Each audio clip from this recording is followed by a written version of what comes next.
from the Frederick C. Hamdi Assembly Center here on the campus of Grambling State University. It is time for SWAC basketball on the SWAC Digital Network. Santoria Black along with Ossie Clark. And today, of course, the final two games coming up this weekend for both of these teams. For the Grambling Tigers, they've got a home game tonight, and then, of course, senior night on Saturday for Alabama A&M, a big game against Grambling, and then a battle against number 1 seed Southern on Saturday night. Well, let's take a look at the business at hand here, Ossie, for Grambling and Alabama A&M. This is a key matchup. Both of these teams looking for good seeding as we get ready for the SWAC tournament. And neither team can afford to have a letdown at this particular point in the season because everything leads to Atlanta at this point. Alabama A&M University 5-game winning streak, haven't lost a basketball game since they played Southern on February the 8th. So they have everything to lose at this point from a momentum standpoint. If you're Grambling State University, 2 big wins over Bethune-Cookman and Florida A&M over the weekend. So right now the Grambling State Tigers have everything to play for because right now as they lead into Atlanta, they need all the momentum they can find. Absolutely, and for the Alabama A&M Bulldogs, they're led by Kayla Walker, the senior transfer from Arkansas Pine Bluff. Walker's an outstanding basketball player, averaging somewhere around 13 points a basketball game, 5th leading scorer in the Southwestern Athletic Conference. Just the last week against Alabama State, she had over 21 points in that basketball game, going 6 for 12 from the field. Grambling has to find a way to neutralize Walker if they want to win this game. And on the other side, so goes Grambling, so goes Kyle Wormsley. She's going to have a big game defensively and on offense. Wormsley is an outstanding basketball player, and you just said it, so goes Wormsley, so goes the Grambling State University Tigers. Where does it matter the most? It matters the most on the defensive side of the floor. So she's going to have to be very pesky. She's going to have to be very aggressive with her hands, making sure that she keeps Alabama A&M from being able to get to the rim in tonight's basketball game. Big game for both of these teams coming up this evening here in the Piney Hills of North Louisiana. It's Grambling and Alabama A&M here on the SWAC Digital Network. We'll be right back.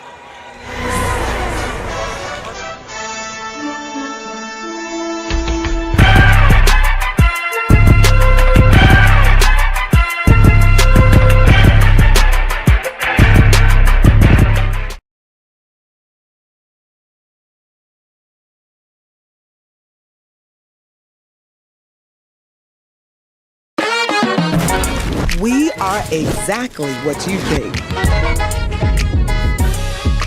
We are not at all what you think. We are past, present, and future, all in one. Because the best way to honor our history is to make history. General Motors, honored to sponsor the Southwestern Athletic Conference.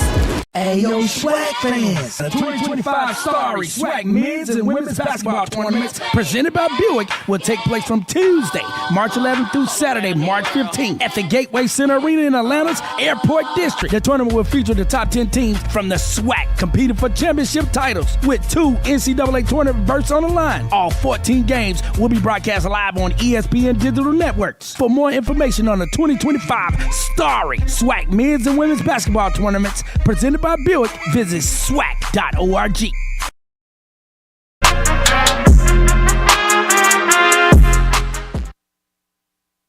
On the campus of Grambling State University, it is time for SWAC basketball. And honestly, look, this is that time of the year where you don't want to lose another game. You want all the momentum as you get ready for the SWAC tournament. You hope that you're at home for the final 2 games of the regular season. Let's take a look at the starting lineup for Alabama A&M. First of all, Harris Smith, the senior from Miami, Florida. Alicia Wilson, the senior from Laverne, California. Then, of course, Tia Harvey, senior from Little Rock. Pendleton, senior from Little Rock, Arkansas. And, of course, Walker, she is the transfer from Arkansas Pine Bluff. Those are your starters for Alabama A&M, led by Dawn Thornton, who's already made history herself. 20 regular season wins in her first season, and, of course, the most in program history. And she's doing an outstanding job. Coach Thornton picking up those 20 wins on this particular season, leading the Alabama A&M Bulldogs basketball team into a place where they haven't been in quite some time, Santoria. And this is because Coach Thornton is actually a winner. She's been a winner her whole career. If you look back at her numbers, and you look back at her as a player, as a coach, she's always been an outstanding player, an outstanding coach. And right now, the players are gravitating around the energy that Coach Diva brings to the Bulldogs. And of course, for the Grambling State University Lady Tigers, they're led by Courtney Simmons, who got to the WNIT last year, made history. They won a over 20 postseason games. 20 wins on the season, of course. And for Courtney Simmons, on the floor for her, Shania Nunn, the 6-foot junior from Birmingham, Dosheen Prien, the senior from Boynton Beach, Florida, Sharonica Hartsfield, graduate student from Oklahoma City. She transferred from Troy. Kyle Wormsley, the 5'8 senior from Shreveport, and Lydia Freeman, the 6'5 graduate student from Atlanta. So those are your starters. There you see head coach Courtney Simmons sporting the jersey, and there, of course, you see head coach Dawn Thornton, who, you know, all year long, Coach Thornton has been really on social media a lot. She's been featured with a lot of the wardrobes that she's had. Has really been incredible. And it's outstanding that she's been able to do what she's been able to do. As flashy as she's been as a coach, so has the Bulldog basketball team. We are underway. First quarter action between Alabama A&M and Grambling State University. Three-pointer on the way to start things out, up and good. And that is Pendleton, the 5'9 senior from Little Rock. Pendleton did a good job of being able to just spot up and knock down the three-point shot to get the game started. That's the way you want this game to get kicked off if you're Alabama A&M. Grambling now with the basketball, swinging around. Kyle Wormsley for three. It goes in. Can't ask you for anything. You shoot one, I shoot one. We're playing horse out here in Grambling, Louisiana. We're tied at 3 between these two powerhouses in the conference, and for A&M having to go on the road to face Grambling and then the number one team in the conference in Southern. Tall task to end the season. 7 left on the shot clock. Good block. Good block on the inside. Foul coming up against Lydia Freeman, and that will be her first personal. Freeman did a good job of being able to get over, but one of the things that you talk about when you have a basketball player like Freeman, you have to tell her she's got to go straight up. You can't lean into anybody. That time she leans into the player, picks up personal contact on that play, and that puts Harris Smith at the line. First free throw coming up for her. It's up and good. No good. She's got one more opportunity at the line.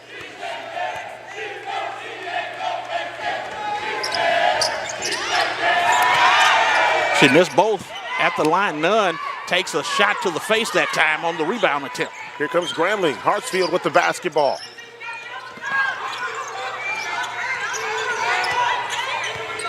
You're seeing Alabama A&M right now. They're in the zone. This is a 1-2-2 zone. One thing that you have to remember about the zone, early in an offensive possession, you want to screen. Make it a man-to-man actual defense. Good seal down. Freeman goes up for the shot. No good. Put back no good, and the rebound by Alabama A&M. And Freeman's going to have to finish on those if she wants to win this particular basketball game. Help her ladies win this game tonight against Alabama A&M. You can't miss the bunnies underneath the rim 2 times underneath, and you got to come up with at least one of those. Alabama A&M with the basketball. Harvey now will control. 3-point shot up and no good by Harris Smith. And here comes Grambling. Hartsfield goes in, gets the layup. Hartsfield did a great job getting to the rack that time for the Grambling State University Tigers, taking it all the way in. That's what you do when you're a guard. 5 points is what our Hartsfield averages per game. And Alabama A&M responds. Pendleton has all 5 points for the Lady Bulldogs.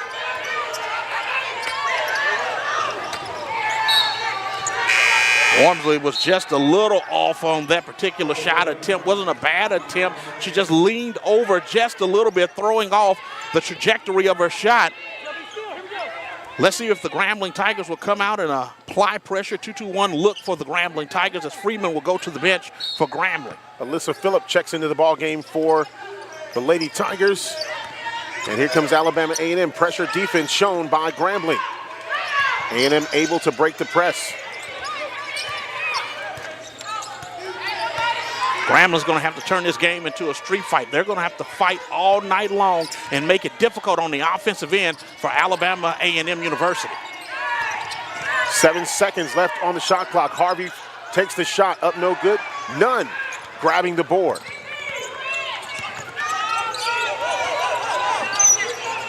That was almost disastrous. Not taking care of the basketball. You can't afford to do that against a very good defensive unit in Alabama A&M, only giving up 61 points a game. They're the number 2 defensive unit in the conference. And a steal by Alabama A&M.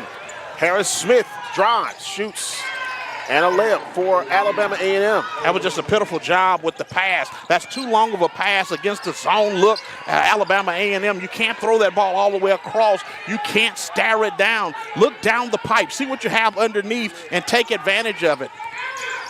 Grambling with the basketball. Wormsley will control. Brienne drives, and she gets her pocket picked. And here comes Alabama A&M, and there you see why they are number 2 in defense. Very good with their hands. And now they have the basketball. Harris Smith. This is a boxing 1 look for the Grambling State Tigers. They're boxing up on Walker to take her away. Now it's just 4-on-4 basketball. Nunn's going to pick up that foul. That foul on Nunn, that's her first personal. This is a back-and-forth basketball game. This is what a heavyweight fight is supposed to look like. You see the isolation one-on-one DP play, man-to-man, and then Nunn picks up the foul down low. But you can't be mad at that foul. That's a good, aggressive foul down low. And that's what you want right now. You want Alabama A&M to fight for everything that they're going to get. Shot up and good. That's Wilson, the 6'2 senior from Laverne, California. And Alabama A&M up 4. Wormsley from long distance, good. That's a beautiful job by Wormsley. Great job by the Grambling State University Tigers, moving the basketball efficiently early, setting up, knocking down the 3-point shot. See if they're going to use the screen to open up Walker against the boxing 1. There's a steal. And here comes Phillip. Nice pass to Wormsley. Gets the bucket. Nice fast break basketball by Grambling State. That's the way you play. We talked about Grambling having to be aggressive, especially Wormsley and that group having to be aggressive with their hands. The little 5-finger discount for Grambling ends up with 2 points on the other end. Knocked down. Pendleton. Pendleton once again getting the bucket, and here comes Grambling. Pendleton has 7 points in the basketball game already. For Alabama A&M, we talked about stopping Walker. So far, Walker has been ineffective in this basketball contest. Foul on the floor. This one will go against Alabama A&M. And we have a timeout on the floor. A back-and-forth football game between the Cats and the Dogs.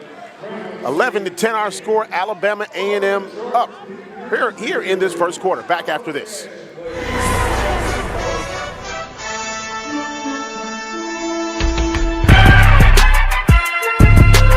Today we celebrate the young, black, and fearless. You are the creator, envisioning new worlds and making them real. You are seen as a storyteller, weaving tales that inspire and connect on a whole new level. You are a motivator. Your passion hits different and ignites purpose in others. You are an activist, fighting for justice and equality. You are a change maker, and the future is yours. Be bold, drive change. Gatorade, the world's most superior sports drink, designed to rehydrate, replenish, and refuel. It fuels the best because it is the best. Gatorade, is it in you? Starry Lemon Lime Soda.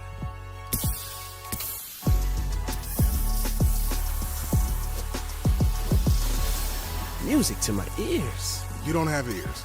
Starry, hits different.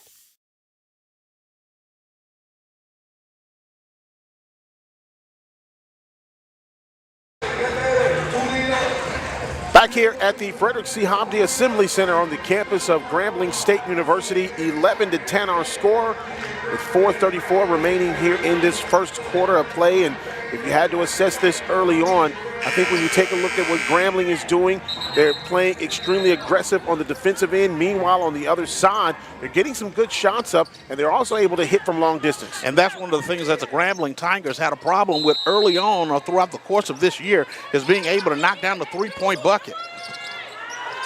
Easy miss on the inside. Good look that time by DP, but a great rebound by Grambling State University. And a turnover by Grambling, and Alabama A&M gets the ball out front to Wilson. Wilson goes in, throws it up. It's an air ball, and Grambling gets the ball back. Here comes Prien. Nice pass to Wormsley. Bucket. That's great basketball by the Grambling State University Tigers. Playing good defense, then rushing down and making sure that they were able to rebound that miss by Wilson, and then pushing on the other end in transition.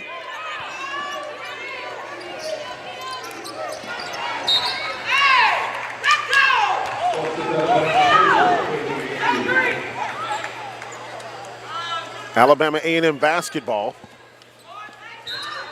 And there you see Phillip defending the inbound pass.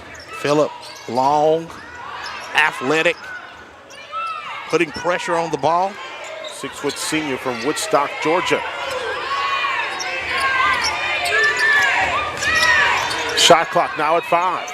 Pendleton throws up a wild shot. Oh my goodness. Man, what a shot by Pendleton as the shot clock expires. Talk about throwing up a prayer. That is a Hail Mary if I've ever seen one. Ash Wednesday was on yesterday. Man. Prayers answered. 14-12, Nunn inside. Great job by Nunn going inside the paint, drawing the foul. That's a great job by Grambling on the offensive end. Good job of moving the ball, working against the zone look, catching it, setting up, and attacking the defense, going right at Wilson. Wilson is one of those players that you have to get off the floor if you're Grambling State University. You can't allow Wilson, Pendleton, and Walker to have good games tonight. Somebody you got to take away.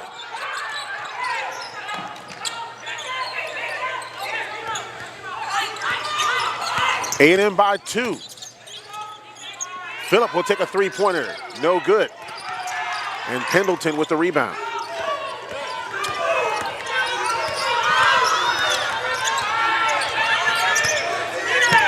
Pendleton already has 10 points in this basketball game. She's averaging about 11 points a game. She's coming off a 14-point performance against Alabama State, where she went 4 for 10 from the floor. Harris Smith. Pass, three-pointer. No good off the mark. No good on that layup. And the ball is on the floor, recovered by Grambling. Hartsfield with the ball. Hartsfield draws the foul. That's a good job by Hartsfield. I think because they were giving Oscars and Golden Globes out the other night, a little bit of an acting job that time by Hartsfield, doing a great job after Grambling hustling to get the ball, push it up the floor, and going right into the teeth of the defense. I think if the player from Alabama A&M on that situation would have stood still, it may have been an offensive foul. Hartsfield at the free throw line now for the Grambling Lady Tigers.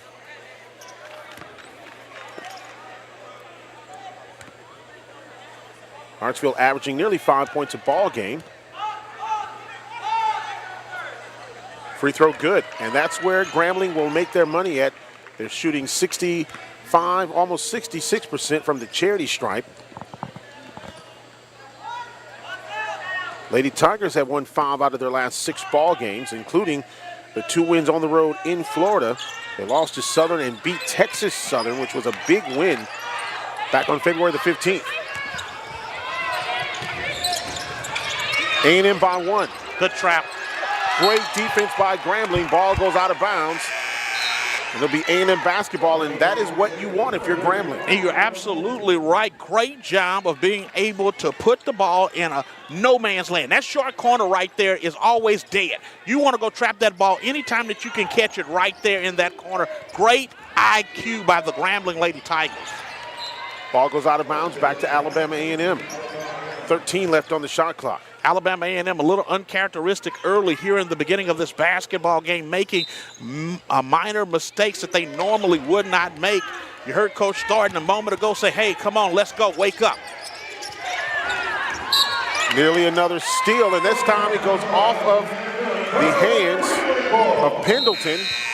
And back to the Grambling Lady Tigers. Boy, they are doing a great job playing the passing lanes and putting their hands on the basketball. And that's something that Grambling does outstanding this year. We had a game earlier this year against Texas Southern University where the Grambling Lady Tigers did a great job of just being pests in the passing lane, having their hands in the right places at the right time. And that's what happens when you're playing aggressively on the defensive end and doing the right things, doing the little things that make the difference.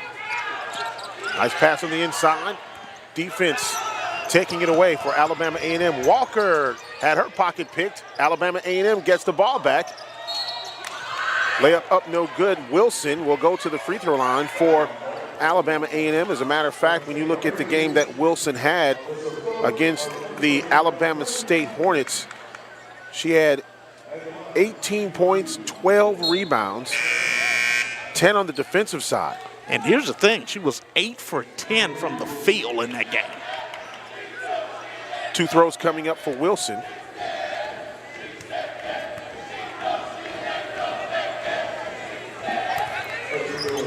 First one good. At this particular point, if you're Grambling, you know the game is right where you really want it. It's still within reach. You just have to make sure that you can't make those minimal mistakes, those small mistakes that turn into big things as this game goes on.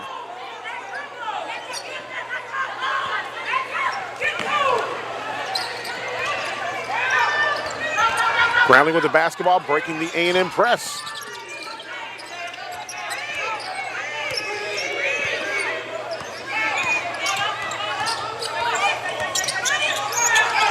Hartsfield, turnaround jumper, good. Hartsfield was a little unsure about that particular shot, but when you get the ball that deep in the paint, that's the only thing that you can do with it is shoot it up. Go it on. I'd rather have a shot than a turnover any day of the week. Pays dividends for the Tigers. Out of bounds. Grambling gets the ball back. They are putting a lot of pressure on the basketball, and it's paying dividends. And that's a great job by Grambling State University because they're doing all of the little things that you would teach. That's one of those situations where you're teaching that you need to have your hand in the passing lane. You're playing ball deny defense, and that's a great job of being in the right place at the right time. Offensive, oh no. They call a foul against Alabama A&M. Blocking foul. Smith, Harris Smith. That's her second of the game.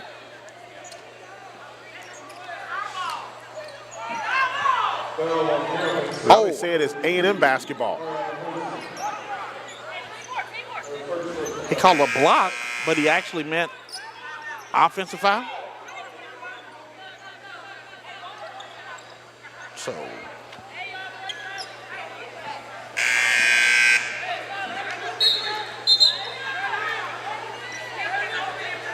now the officials having a discussion.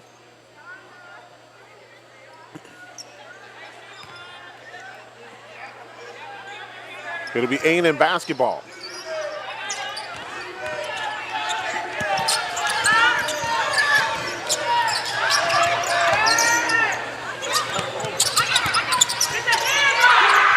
Three-pointer on the way for Wilkerson, no good. Ball kicked out of bounds. It will go back to Grambling. Grambling must do a better job boxing out, find somebody.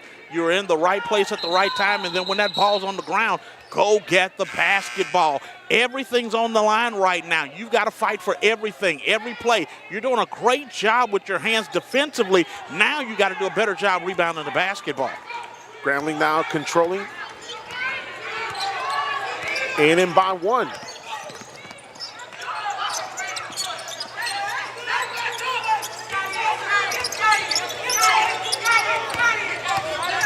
Lady Tigers moving well without the basketball. And that's Offensive going foul? to go against Grambling. Offensive foul against, it looks like that's going to go against Hartsfield. So first in the game, when you get the ball on the baseline right there, you got to remember you can't lower your shoulders. There's an official standing right there watching what you're doing. That's one of those times you catch and you have to be ready to pull up.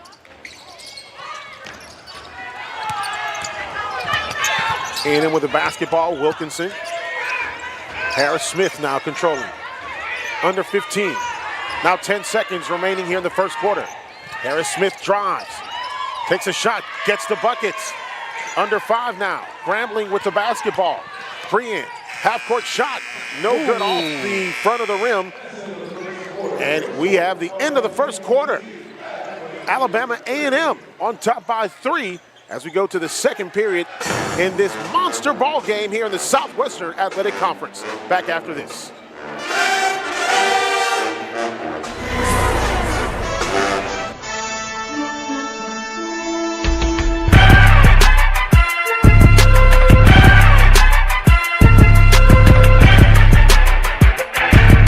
The Home Depot Retool Your School program has been championing HBCU's vision of unity and purpose. We've been right there with campus grants, scholarships, and career opportunities. Schools have seen their visions for upgrading their campuses and communities come to life through sustainability projects, as well as new places to connect, like innovation lounges and outdoor pavilions. As we celebrate, we're excited to keep the momentum going. Retool Your School. We're powered by purpose. Fun, memories, friendship. We're here for all of it. Here for the big moments and the small ones too. We're here for unforgettable triumph, momentary misfortune, and the impromptu throwdown. We're out here each day, chasing something great. Call it adventure, call it play, we call it fun. Academy Sports and Outdoors. Have fun out there.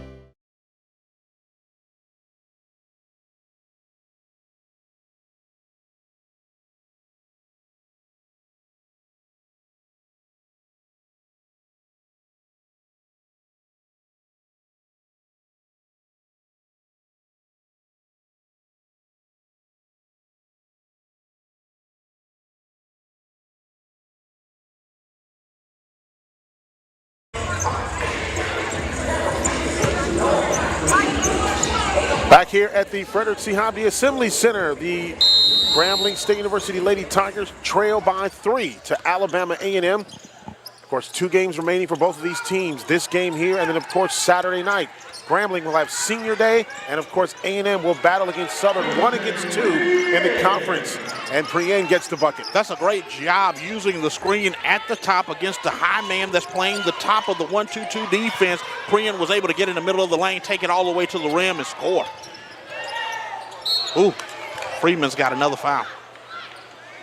And for Freeman, that's her second personal. It's a great job of being able to attack the defense, slide in behind the defense. Wilson does a great job of being able to pick up that foul against Freeman. You don't want Freeman on the floor if you're A&M whatsoever, especially late in the game, because now she can play dividends down low. Rebounding the basketball, getting those bunnies, getting the garbage points. First free throw by Wilson is no good. Wilson has been struggling at the free throw line, shooting just under 60%. And she misses both. Freeman with a big rebound. I'll tell you what, Freeman 6'5" in the middle, boy, that can really help you out. It really can. Anytime that you have that type of size, that's menacing when you're out there on the floor. Underneath, getting the easy buckets. That's a great job on the seal down, that time by Freeman, and an even better pass from Hartsfield, getting it over the top of the zone defense.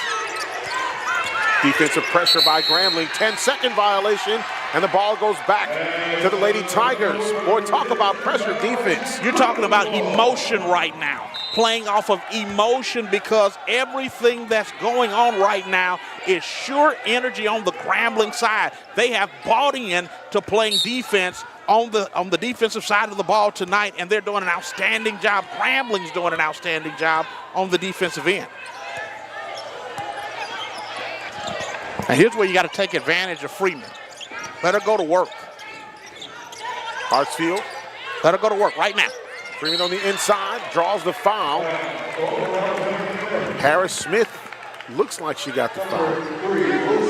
I think that's Wilson. It's going to be Wilson, the the foul. 6'2 senior from Laverne, California, that gets the foul. Look, Freeman's asking for the basketball. Say, hey, give me the basketball. That's a great job of being able to front. Anytime that you're a guard, the one thing that you teach your guard saying, if you can see the numbers of the basketball player down low, you want to get him the basketball. Freeman's numbers wide open. Got to find a way to get her the ball. That's going to be a traveling violation on Kyle Wormsley.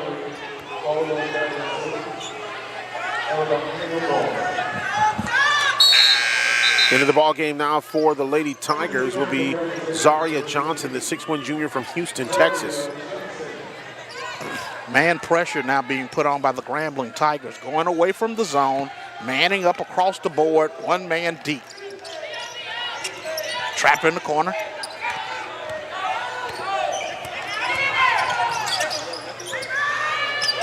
Good shot by LaCambria Shakespeare, senior from Atlanta. Shakespeare's been having a rough season so far this year for Alabama A&M.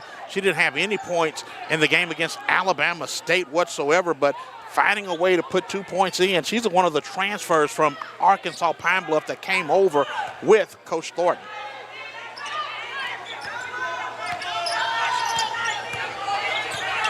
Prien with the basketball now for the Lady Tigers. Three-pointer on the way, good! Ariana Mosley, the sophomore from Tampa, getting 3 on the board, Grambling by 2. Boy, A&M quickly down the floor, Shakespeare going in and getting the bucket. That's what you do when the team's down here celebrating on their end of the floor, push the tempo, try to score on your end. Freeman will take a three-pointer, no good. And Shakespeare getting the rebound. I don't know about that one. That's one of those ones that you probably want to say, yeah, don't want to knock you for it, but might want to think about that the next time. Harris Smith now controls the basketball.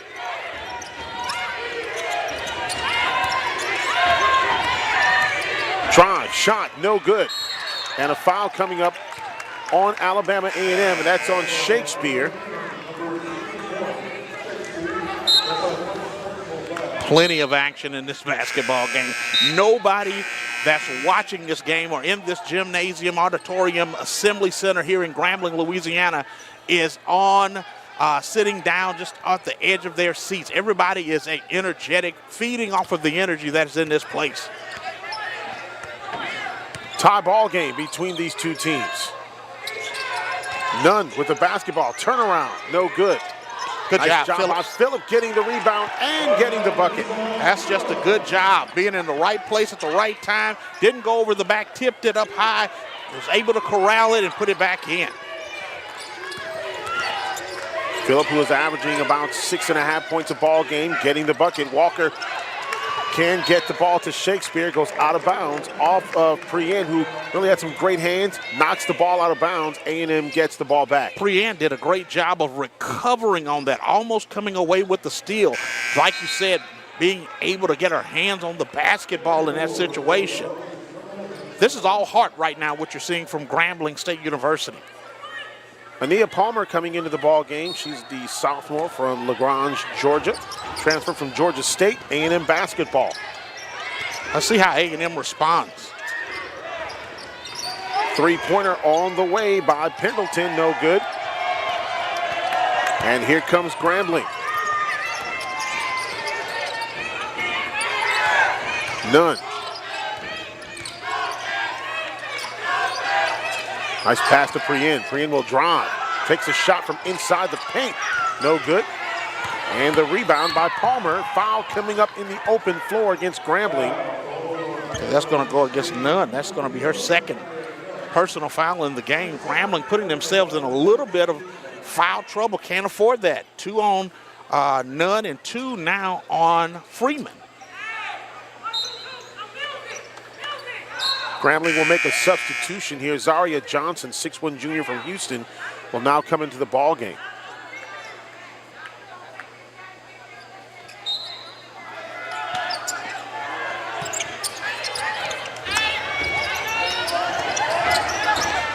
Shot up, no good.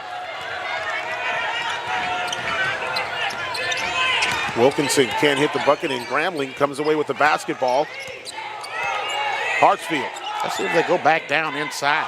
Tigers need to attack the rim. Priyan does a great job with the dribble drop penetration, and she's rewarded for it. Timeout on the floor. We'll take one as well. Grambling by 4. Here with 6:05 remaining in this first half of play. Dribble handoff that time. Priyan does a great job coming off the dribble handoff, getting to the rim. That's one of those plays that you just gotta love if you're a Tiger fan. We'll take a timeout. Back after this.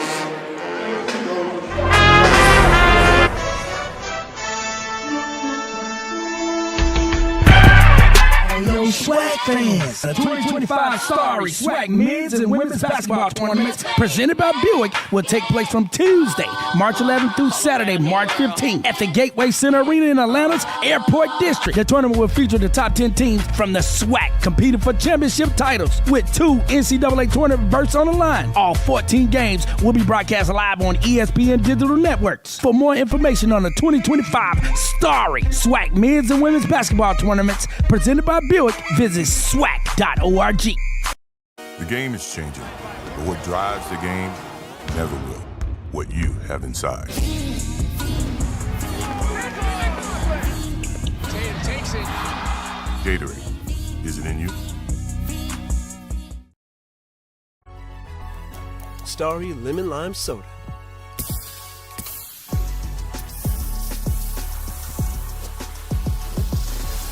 Music to my ears. You don't have ears. Starry, it's different. Back here at the Frederick Siabi Assembly Center, and there you see some of the fans here in Grambling having fun, enjoying what has been a phenomenal game so far between Alabama A&M and Grambling. Exactly what you would think between two teams in the top 5 getting ready to go into the tournament. This is what you want if you're going into the tournament. You want to have teams that's going to show that they have the attitude and the spirit that they want to fight for it. And right now, this is a great fight between two great teams. It's the grinders who are going to make it, Santoria. It's the grinders who are going to win. It's the grinders who will find themselves in the finals in Atlanta in just a week.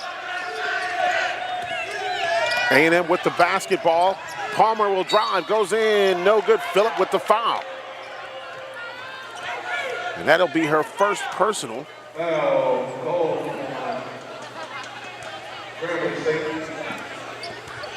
Phillips has 2 for Grambling, doesn't she? Or 1? We'll double Just check one? that here in a second.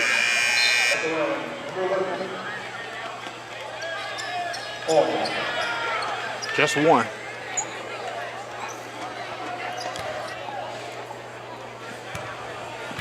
Grambling broke down on the pressure that time, allowing Palmer to get all the way to the rim. Palmer with the first free throw up and no good. And so far in this game, unofficially, Alabama A&M has already missed 3 points from the line. Palmer 37% from the free throw line. She misses both. But they get the ball back. Great job by Johnson tying up the basketball with Shakespeare. Goes back to Alabama A&M. One of the things that you talk about when you're coaching and you're talking about rebounding the basketball, you want to make sure that you're taking up space. Don't give up any space. Anytime that you give a crease, you're giving good rebounders an opportunity to find a way to get to that basketball. There's a steal.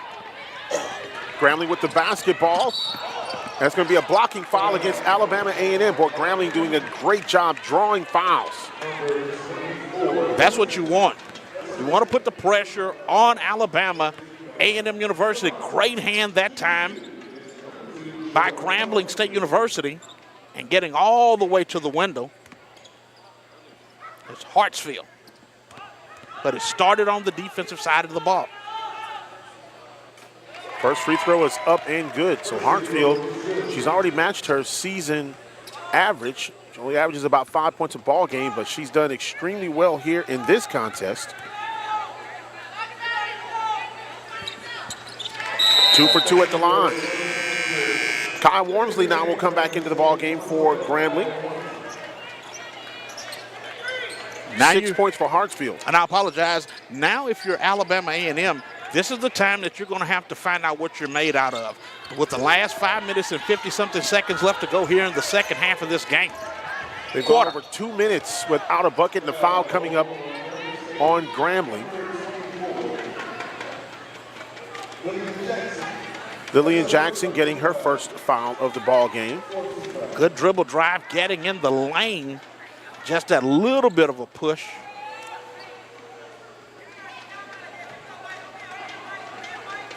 Harris Smith takes a pretty good shot.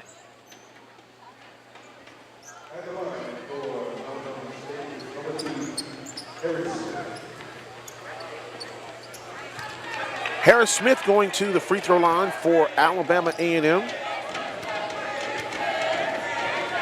She's got 6 points so far this evening, 3 of 4 from the field. And the first free throw is no good. She's now 0 for 3 at the charity stripe.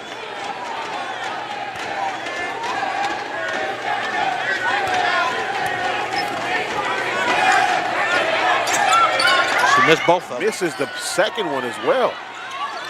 Boy, this is dangerous if you're Alabama A&M. You don't want Grambling. Blocking foul coming up against Alabama A&M.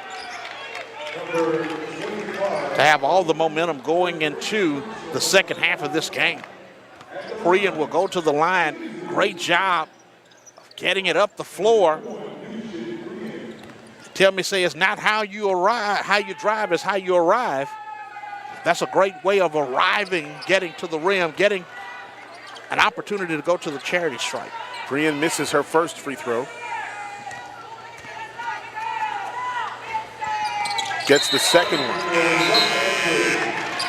Coming into the ball game now for Alabama A&M, Darian Burgeon, the 5'7" senior from Cincinnati. And when you look at free throws here in this ball game, Alabama A&M 2 for 10 at the charity stripe. They were 19 of 27 the last time these two teams met in Huntsville. There are 3 departments that you cannot lose in any basketball game, and that's one of them right there, the turnover battle. Three-pointer by Walker, no good. Kyle Wormsley with the rebound. Cannot lose the turnover battle, you cannot lose the rebounding battle, and you can't lose at the free throw line. That's 8 points that's off of the board that would put Alabama A&M up in this basketball game. Shot by Johnson. Up no good, Palmer with the rebound.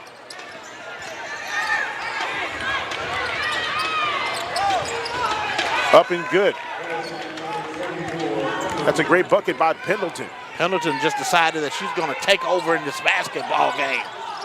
Pendleton had 11 points the last time these two teams met, and Johnson will be called for the foul for the to make that Jackson. That's her second foul in the game. Jackson's second foul in the game. Grambling will have to go to the bench.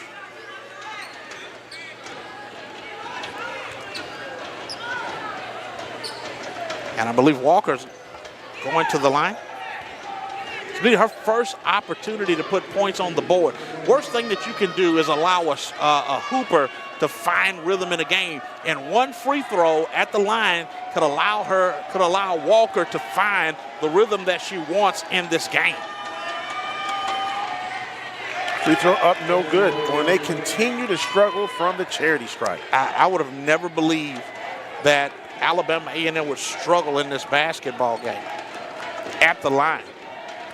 They've actually been pretty good at times this year.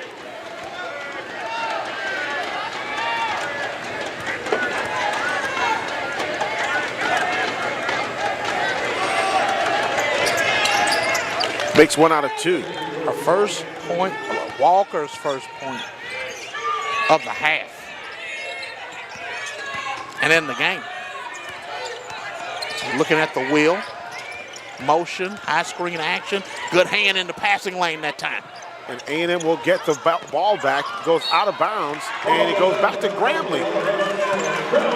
Coach Thornton on the floor, not happy about the call whatsoever. Telling everybody to get it together. Grambling has taken advantage of good defense and turned it into offense, whether it be getting a bucket or getting free throw opportunities. And that's exactly what you want. And now, is there a timeout on the floor for discussion?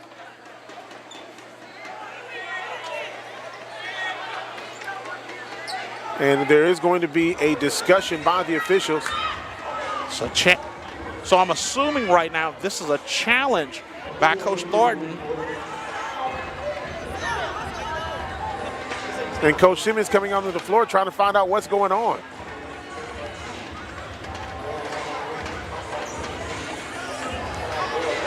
The officials talking to Coach Simmons. Give the officials credit for trying to make sure that they get things right, because everything at this particular point counts, especially if you're Alabama A&M going into playing Southern on Saturday. Right now, you have a chance to be in the driver's seat, so everything counts. The officials coming over to the replay screen here at the Assembly Center, and while we do that, we'll take a timeout here in Grambling. Grambling up by 4, 4:27 remaining in the first half. We'll take a timeout, back after this.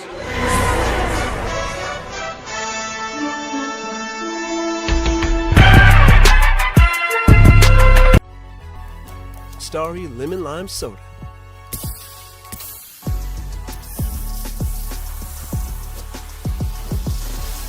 Music to my ears. You don't have ears.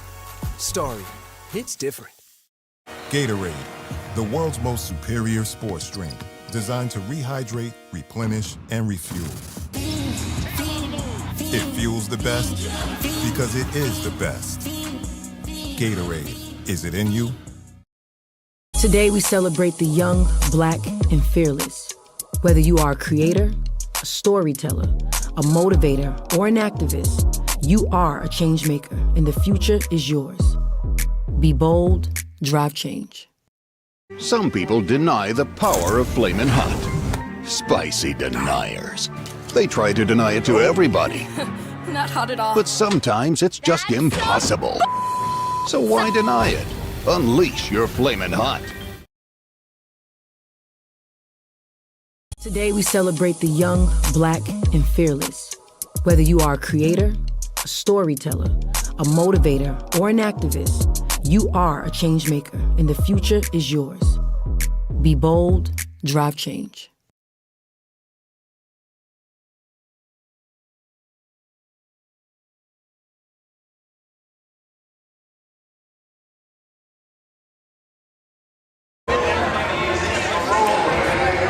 Back here in Grambling, where we have a replay going on right now, and the officials will come over and talk to us here in just a little bit. Head coach Courtney Simmons, there you see her on your screen talking with one of the officials. Coach Simmons, you mentioned her here pretty soon. Coach mentions, I'm sorry, Santori. Coach Simmons mentioned that one of the things that she talks to her team every day is about playing like champions. And right now, that's what the Grambling State Tigers are playing, like champions. And we're going to get an explanation here on the replay. We're just looking, y'all see that last play, but we're just looking to see if she got hit.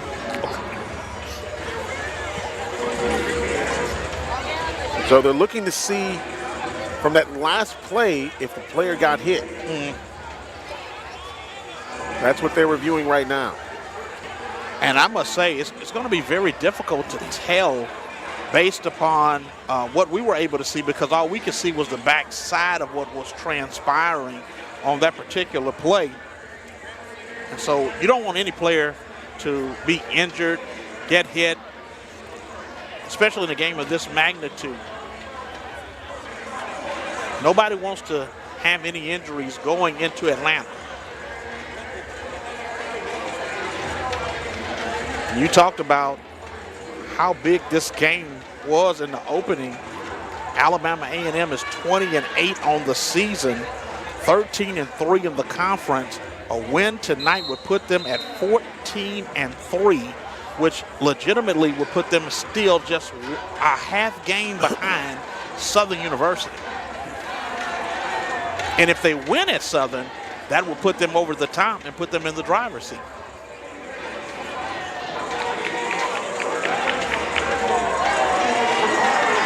And so Coach Simmons speaking with the officials, which indicates that the call is not going to go her way.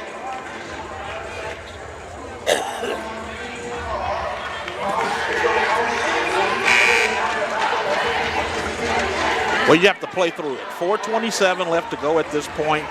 You don't want to worry about it. You have to play through it. So Grambling will get the ball out of bounds.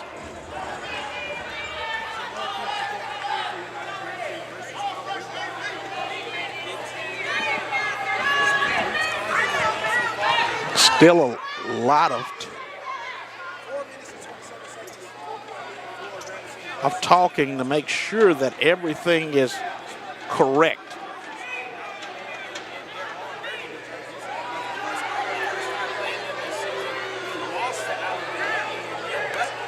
Grambling up by 4 points, and they must find a way to expand the lead going in at halftime. You don't want to take any chances with this A&M basketball team. Freeing with the basketball, and it's going to go against Grambling. Back to Alabama A&M. Freeing stepped on the line. That's great defense because Alabama A&M forced Grambling to make that pass in the corner, even though Grambling had a young lady at the top of the key that they could have thrown out to make sure that they were able to inbound the ball. My mindset has always been as a coach, get the ball in. Make sure you get it in, but put it in a position where we're not going to get trapped. Walker with the basketball now for A&M, and a foul coming up on Grambling. That's going to go against Priyan. That was, boy, that's tough. I don't know if Priyan was standing in the restricted area on that particular play. I thought that was Johnson that got fouled, but I guess it was it Johnson?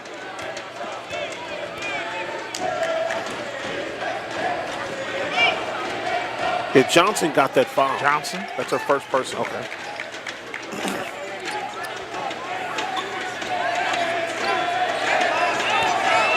Walker gets the free throw. It's only our second point of the game. Knocks down the second one as well. She's 3 for 4 at the free throw line. 3 points. Making this a 2-point game. Oh, and a turnover. Back to A&M. That's costly. That's a costly play.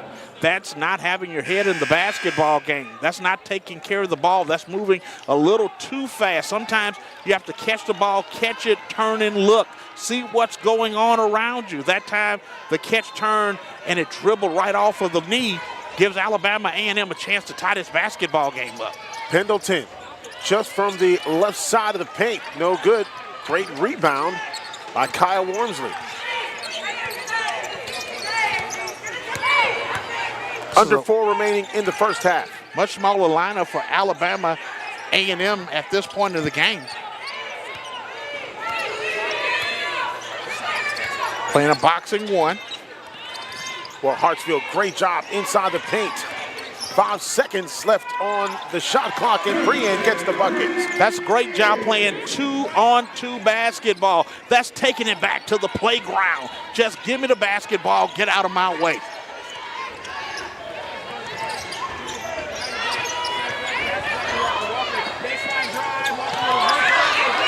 Missed shot, A&M. Great pass. To Grambling. Lady Tigers get another bucket. Mosley with a big bucket. Mosley has unofficially 5 points. And a blocking foul on Priya. And Prian gets the foul. That's a great play. That's old school John Wooden basketball, what we just saw from the Grambling Tigers. Catch it, long outlet on the other end, running the transition. Put the pressure on the defense. Cole, you're telling your age when you talk about John Wooden basketball.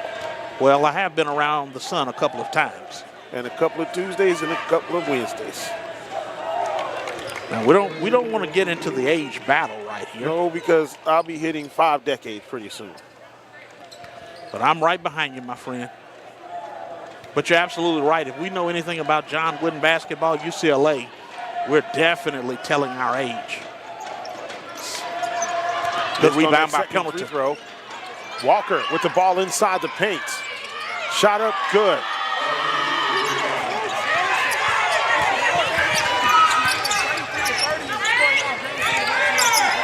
Under 3 minutes remaining in the first half. Grambling up by 3. That's fight. That's grit. That's grind. That's what we've been talking about in this game. Johnson turns, shoots, bucket. That's good one-on-one basketball. That's the old shake right there. Old Houston Rockets basketball. Three-pointer by Bergen, no good. A foul coming up on Harvey, and she holds her knee. As she comes down, she's wearing a brace on that right leg. She was holding her knee as she came down. Now she's kind of walking very stiff. Palmer's going to check back into the ball game. And late in the year, one of the things I see that you don't want to see, you don't want to see players that you depend on who may already be a little bit banged up, injured. And, you know, at this point of the year, you're going to have nicks, bruises, and things like that. But you want to be able to get your players in the game. You do. You want to make sure that the primary players that need to play in the game are playing. But right now, when you know that this is a key component down the stretch that you could use in the tournament, you don't want to lose them in a game like this one tonight.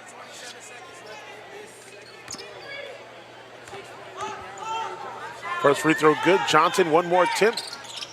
Around the world, no good. That's a good move. A&M. That's basketball. Oh, Walker can hit the bucket. It's going to be a travel on Prian. If it had been football, we'd have been talking about touchdown Tigers. Well, unfortunately, in basketball, you got to dribble before you take steps. If you travel, you got to pack some bags, and she did. Basketball was the bag that she was traveling with that time. Coming into the game for Alabama A&M, Alicia Wilson. And every opportunity, it seems like, for Grambling to have, to expand this lead, to increase this lead, Alabama A&M finds a way to stick around, whether it's because the Tigers do something that's an Achilles heel to themselves or the scrappiness of the Bulldogs. Tigers change defenses, going to a 2-3 zone. Nice job by A&M and Wilson getting the bucket. That's when you say luck is better than skill. That was just a lucky play that ball ended up into the hands of Wilson. But sometimes when luck is better than skill, it ends up being 2 points on the board for you. Grambling up by 4, under 2 minutes remaining in the first half. Wait a minute, And there's a buzzer, and Coach Simmons is on the other side of the midcourt line. Got a couple of issues that the officials are going to address at the scores table. I'm not really sure why the buzzer would go off in that situation. It was still 14 seconds on the clock for Grambling State University. And one of those situations where the possession, are they going to come and review? I think they are going to review, so we'll take a timeout here as well. All of a sudden, the buzzer went off with about 13 seconds left, but I'm not sure what else was happening at that point, and that's what they're reviewing. 1:38 remaining in the first half. And we'll keep it right here. It looks like that they're going to make a quick decision.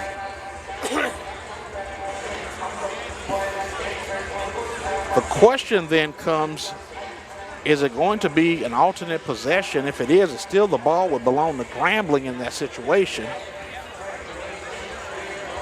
But it was 13 seconds on the shot clock when the shot went up.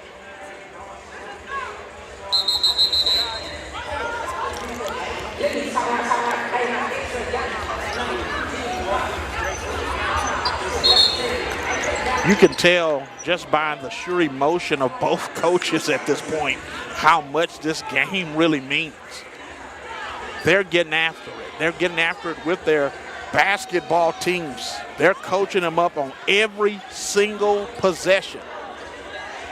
A couple of times I thought Coach Thornton was playing like she was playing back in her days at Jackson State. Oh, I'm trying to tell you, because she was on the floor. She was running up and down the sideline. You could tell, and this is the time of the year, you know, when you get ready for the tournament, every game matters because you know, okay, you're in the tournament, but now it's about seeding and momentum. All you got to do is to look at what happened in the SIAC tournament. Miles, the #1 team going into the tournament, loses in the first round of the 8th seed. And that's all it takes is one game, one letdown, one bad moment in a basketball game, and you're going home. And that's what both coaches are preaching right now. There's no need for any letdowns. Crean with the basketball. That's a travel. It's going to be a travel.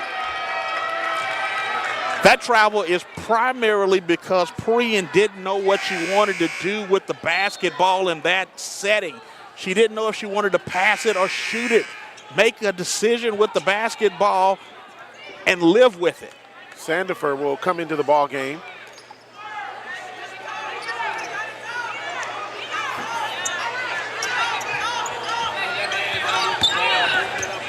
.90 seconds left in this first half of play. Grambling going to the 2-3 defense, actually to the box and one again, trying to keep Walker from just having a field day.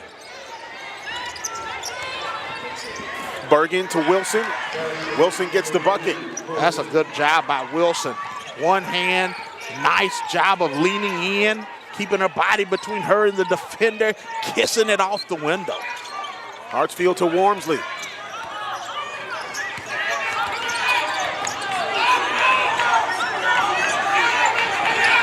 Ten seconds left on the shot clock. You're going to work it until it's down to about 3 seconds. Hartsfield takes the jumper, no good, off the side of the rim. A&M will control the basketball. If you can tie it at, if you're A&M, this is a win for you in this half. Walker with the basketball to Smith. Steal. Wilson has the ball taken away from her. Sandifer. Euro step goes in. Offensive foul charge to Sandifer. Oh my goodness. It's one of those times that a jump stop is what you have to use in that situation. Great job of being able to push it coast to coast. Great positioning by Alabama A&M to pick up the offensive foul. 24 seconds left. An NBA shot clock remaining here in this first half, and Alabama A&M can play for the last shot. Nice pass. Inside, Pendleton, up, no good. But she'll draw the foul. But again, that's one of those situations, if you're Grambling, when you're playing the boxing one, basically it's 4-on-4 basketball. Basically, you're going back to the old drill where you're playing 4-on-4 with each other, the old shell drill. You bump every cutter. You don't let anybody cross your face, step in front, take that away. That time, Grambling got caught napping on the defensive side of the basketball, and Alabama A&M was able to find Pendleton slicing to the rim.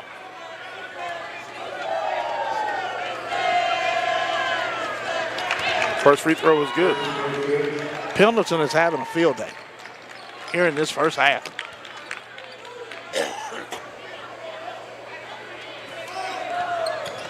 Tie ball game. This is a win if you're Alabama A&M to get this game back to a tie basketball game. 36-36 is like 0-0 at this point in the game. Now Grambling is going to have to find a way to get the ball in. Timeout call to set up what you want to do against the pressure. Coach Simmons will call a 30-second timeout here to draw a final play here in this first half.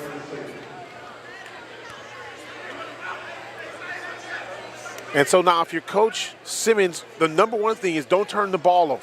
Not underneath your rim. And this is the thing. I watch a lot of basketball, and I see players or coaches decide to run pressure offense below the free throw line, where you're going to set a lot of screens to try to get people open in that situation. Here's if I'm Grambling, I'm backing everybody up and giving ourselves space to operate. Treat it like you're playing 7-on-7 football and you're trying to find the open man in the zone or against the man-to-man defensive unit. Set your screens, make hard cuts, get the basketball in. That's number one. Number two, make sure that you're getting a good look on your side of the floor. If you can get to the rim, that's what you want. But if not, you got to take what the defense is going to give you. You have 13 seconds to try to make sure that you go into the half with a lead in this basketball game.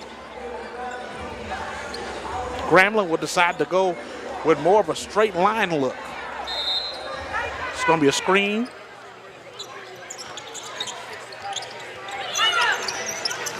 And a near turnover, but nice save. And a foul, an unfortunate foul on the scramble by A&M, because they almost played that absolutely, they being Alabama A&M, almost played that perfectly. Not a great pass from Freeman, but a great job by Grambling recovering. And Wormsley will go to the line in this situation. What an interesting way to try to take the lead going in at half. Well, I'll tell you what, you have to credit Salat for saving that basketball on the far sideline. She did a great job of being able to just get a hand on that ball. She tight-roped the sideline. Missed a second free throw shot. No foul in this situation and a turnover. Grambling by 1, 2.7 remaining. Now, what is your best play? Do you go and set everybody here and try to throw it down low to Freeman on the block? Well, A&M is going to play everybody up front.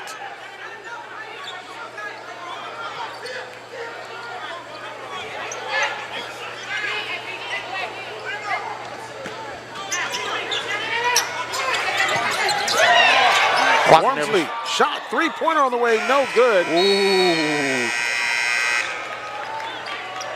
She took a couple of hesitations before she went up, and we are at halftime.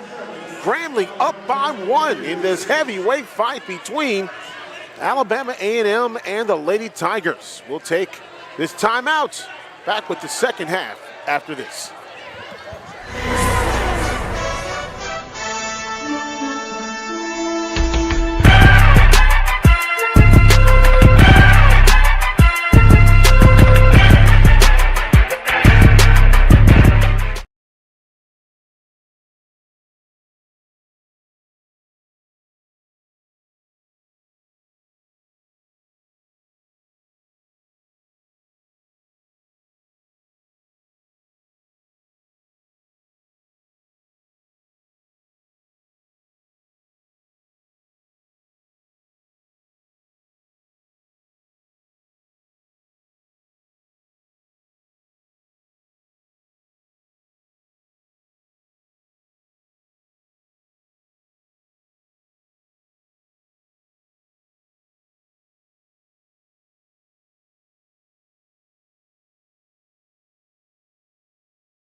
the most valuable player for the Southwestern Athletic Conference, Alyssa.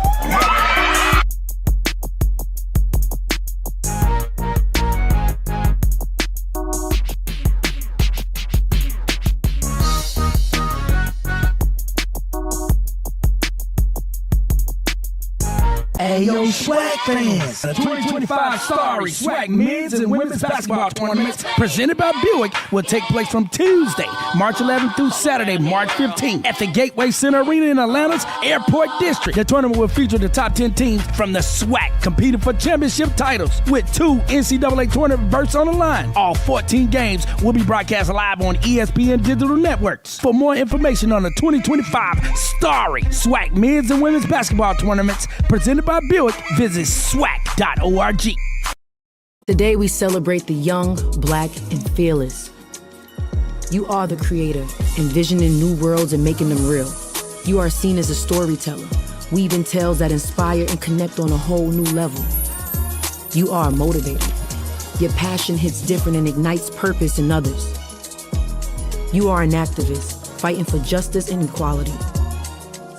You are a change maker, and the future is yours. Be bold, drive change. The Home Depot Retool Your School program has been championing HBCU's vision of unity and purpose. We've been right there with campus grants, scholarships, and career opportunities. Schools have seen their visions for upgrading their campuses and communities come to life through sustainability projects, as well as new places to connect, like innovation lounges and outdoor pavilions. As we celebrate, we're excited to keep the momentum going. Retool Your School. We're powered by purpose.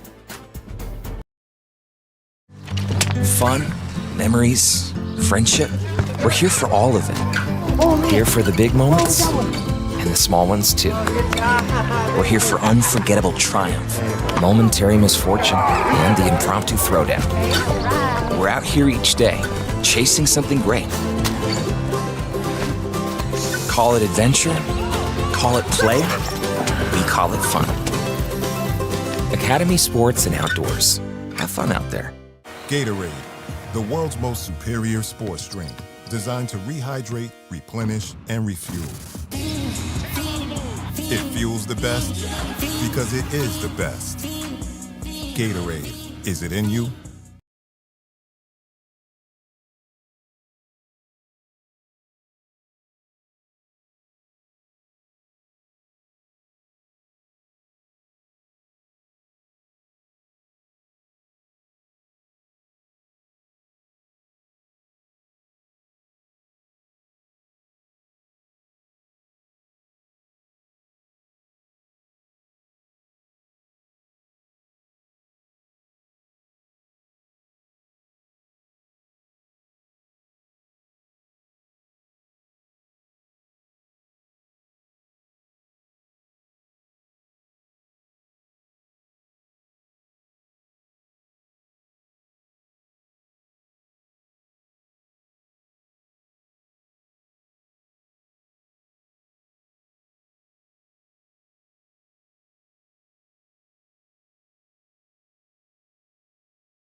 Louisiana, where you got the Grambling Tigers taking on Alabama A&M. This women's game has been extremely exciting so far.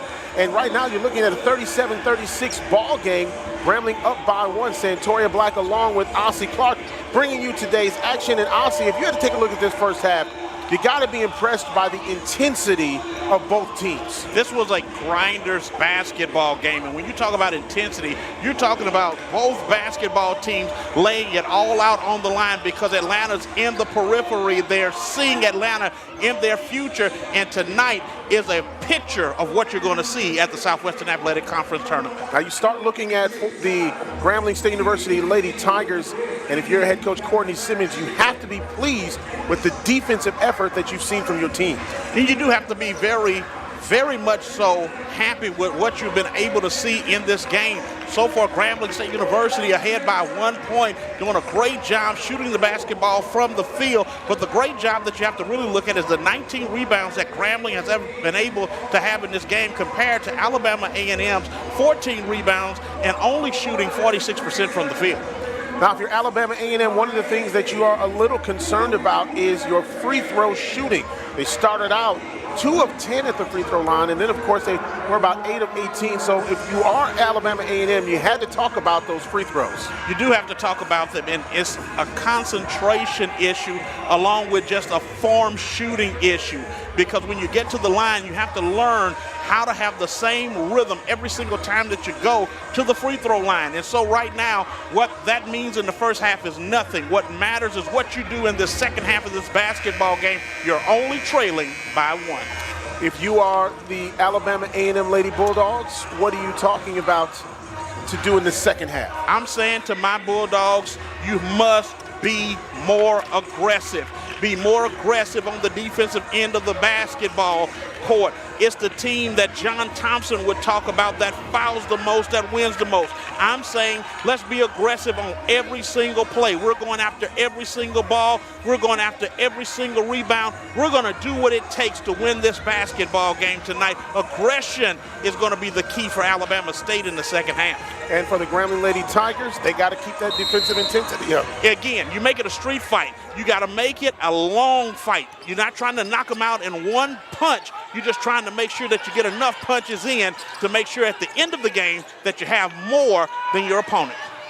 Second half is underway. Freeman driving. Freeman right there to clean it up. Good job that time by Freeman, being in the right place at the right time. Had a little foul trouble in the first half of this basketball game, but it's back here in the second half. Here's a steal. Here comes Wormsley. Wormsley pulls up. Good. This is how you start the second half of the game if you're Grambling State University. Come out, attacking the rim, get a putback, and then get a steal, and that leads to points. Grambling up by 5.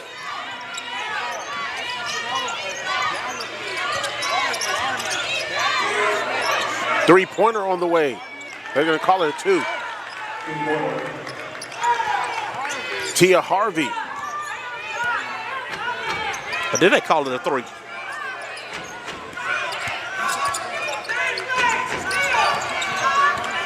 Wormsley with the basketball. Freeman back to Wormsley. Three-pointer on the way. No good. And the rebound by Grambling. If I'm Grambling, I'm going inside. I'm trying to get the ball inside to my big. Right there. Freeman doing a great job taking the ball away from Wilson, and she gets the bucket. Oh, that's a good foul, but a hard foul that's going to probably cost Grambling a player for just a second. None will have to come out of the ball game. Just saw Freeman cleaning up the board, getting that basketball into the hoop, and then a foul coming in on that play for Grambling. None will have to check out. Look like Mosley will come back in.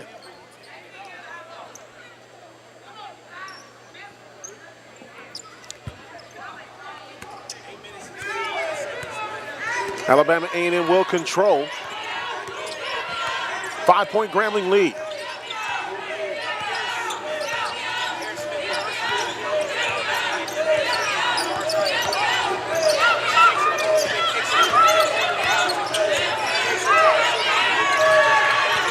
This is still a boxing one. Layup no good. Grambling comes away with the ball. Hartsfield gets it up to Prien.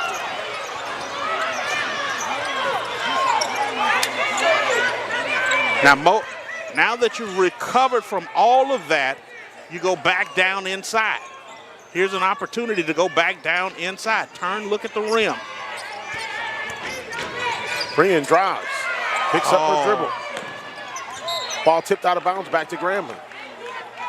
I thought Coach Simmons had the spirit that time. The way she was jumping on the sideline of the team, because she wants to get the ball inside. She wants to make this game a game where Alabama A&M has to crash down, compact the defense, bring it down inside, so now those kickouts for the threes will be there. Salat coming into the ball game for Prien. Wormsley now with the basketball. Walker on her, shot up as the shot clock expires. Good job that time by Wormsley. Wormsley understands what Coach Simmons wants, which is an attacking of the rim, whether it's by dribble penetration, getting it down inside to your big. Alabama A&M on this possession has to get something good. Walker now. Check that was Tia Harvey with the shot no good, and cleaning it up was Harvey. Harvey did a good job. Missing the shot initially, Freeman had it in her hand and lost it. Wormsley steps inside the three-point line. Up no good. Ball tipped around. Out of bounds. And it goes back to Grambling. Grambling cannot afford to miss those easy rebounds underneath. If you allow Alabama A&M to find a way to chip in and chip away like they did in the first half, you're going to put them in a perfect position to win this game at the end. Wormsley, nice fake. Dribble drop penetration, she gets the bucket. Good job that time by Wormsley attacking the defense. Just what you have to do in a game of this magnitude, go at the defense. Now let's see if Alabama A&M will do the same thing, trying to attack the defense. Freeman already has 2 fouls.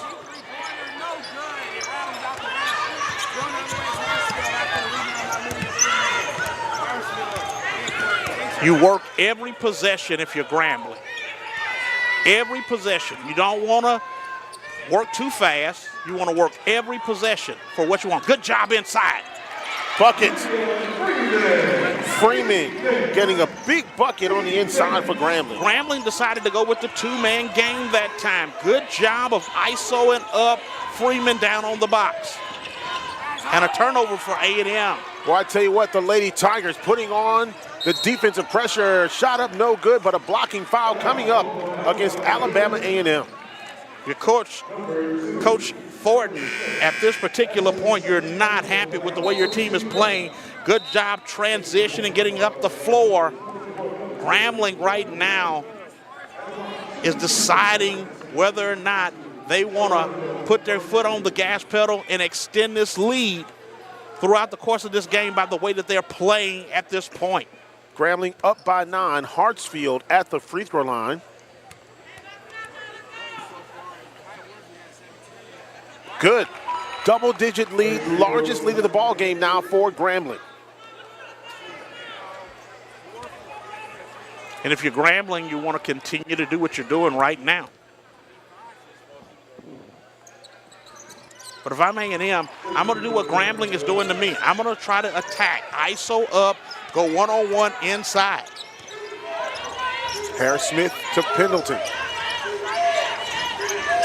Tia Harvey back to Pendleton. Oh, that's a turnover. Ball thrown away. Out of bounds, back to Grambling. And right now, early on here in the third quarter, things falling apart for A&M. And it's one of those situations where you're trying to play to the immediate timeout so you don't have to use one in this situation. But if I'm Coach Thornton, I'm thinking about with an 11-point advantage, I might have to call one just to relax the ladies and tell them, say, hey, let's get back to playing the way that we know how to play.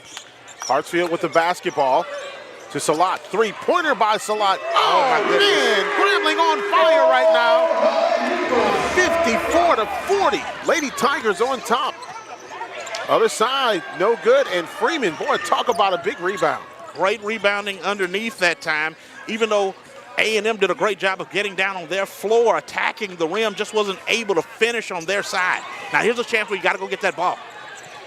Great defensive play by Alabama A&M. Now transition that hopefully would have led to the three-point bucket in that situation.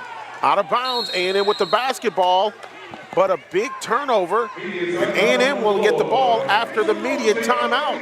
Grambling on top by 14, largest lead of the ball game. Great job that time, catching, setting up, knocking down the three. Back after this.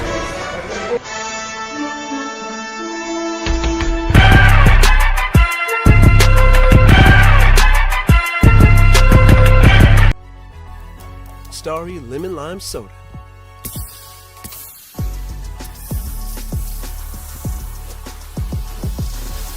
Music to my ears. You don't have ears. Starry, hits different. Gatorade, the world's most superior sports drink, designed to rehydrate, replenish, and refuel.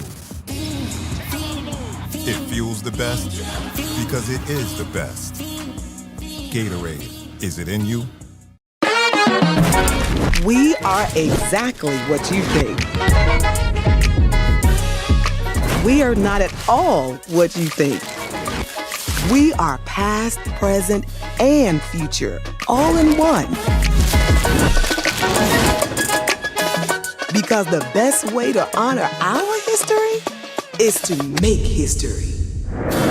General Motors, honored to sponsor the Southwestern Athletic Conference.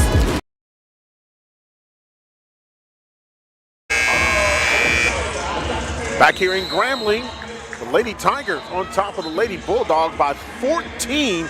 It has been a really aggressive beginning to the third quarter for Grambling. A one-point game, Santoria, at the half for Alabama A&M and Grambling State, and Grambling here has come out and put their foot on the gas pedal, and they've decided to drive down the interstate as fast as they want here in the third quarter of this game. It has been high octane, high energy for the Grambling Tigers. Right now, Alabama A&M needs to settle down and just get something easy. An 18-4 run in the last 5-16 of this game.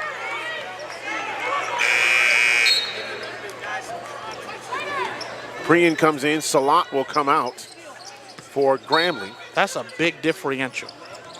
That is huge.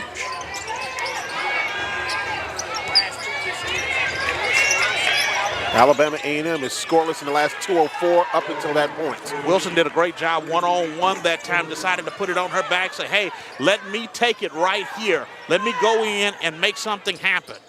Wilson had 19 points the last time that these two teams played. She was 6 of 12 from the field and 7 of 8 from the free throw line. She also had 5 offensive rebounds.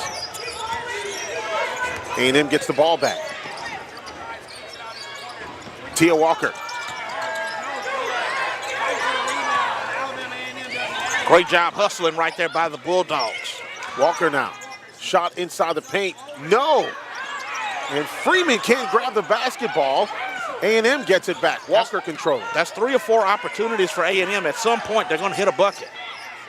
Tia Harvey goes inside, gets the bucket. You give a team 3 or 4 chances to catch and recover. At some point, they're going to hit. Great job by A&M. We talked about grinding. You're going to have to grind this one out if you're A&M.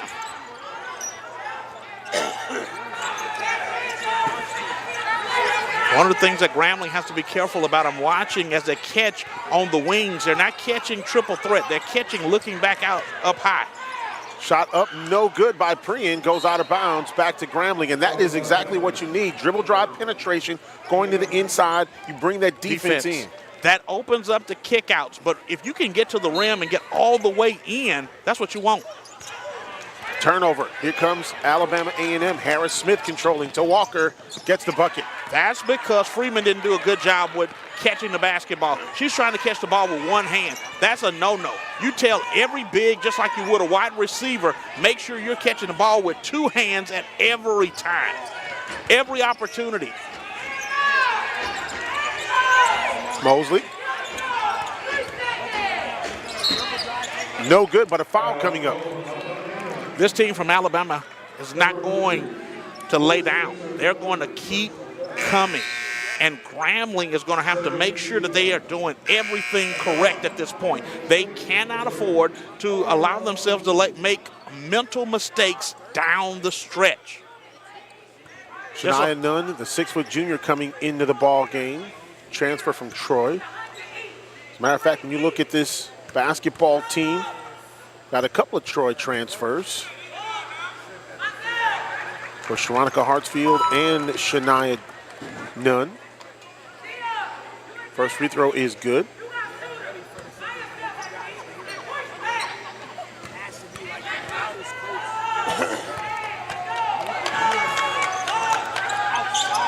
Second free throw good. Alyssa Phillip coming into the ball game, replacing Mosley. Back to a double-digit lead for Grambling. And if you're Grambling, you must maintain at least a double-digit lead. You don't want to allow Alabama A&M to slowly but surely chip away at what you're doing. Every time that you have a possession, you got to get something out of that possession. No empty possessions if you're Grambling. Palmer. No good. A&M with the rebound and a foul coming up on Grambling. They're going to call that one on Phillips. Yep, it's going to be on Alyssa Phillip.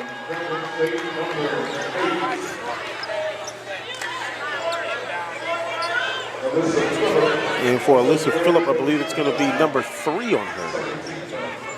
Second team foul. We'll double check that. Right now they've got her at 2.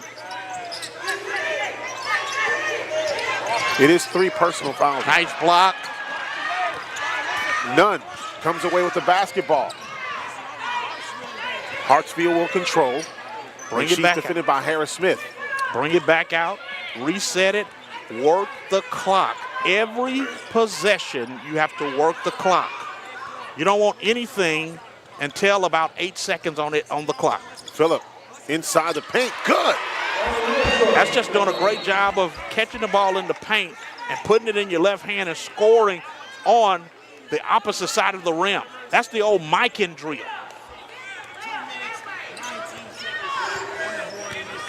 Harris Smith now with the basketball, gets it to Walker. If you're A&M, you have to be thinking, how can I cut this lead to single digits before the quarter comes to an end? Palmer will go inside the paint and gets the bucket. That's how you cut the lead. Keep feeding her the basketball. She's got the hot hand. This is old school basketball time. If she's hot, keep feeding the basketball to that player that's hot. Palmer does a great job one-on-one, ISOing up. Nunn with the basketball. Takes a three-pointer. No good off the side of the rim. Hartsfield will recover. Back to Nunn. Turnaround, and it's blocked. Harvey with a great block.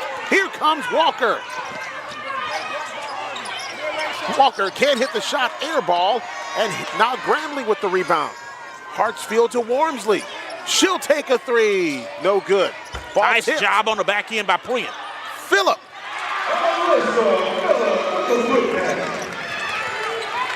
Priyan is a pest. +1.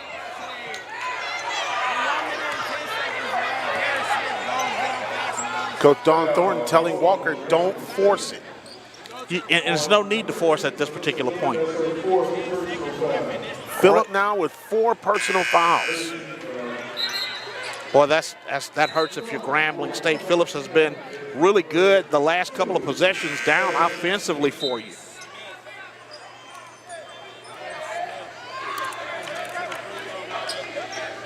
Two shots now for Harris Smith. The Achilles heel of the night for Alabama A&M not being able to hit free throw shots.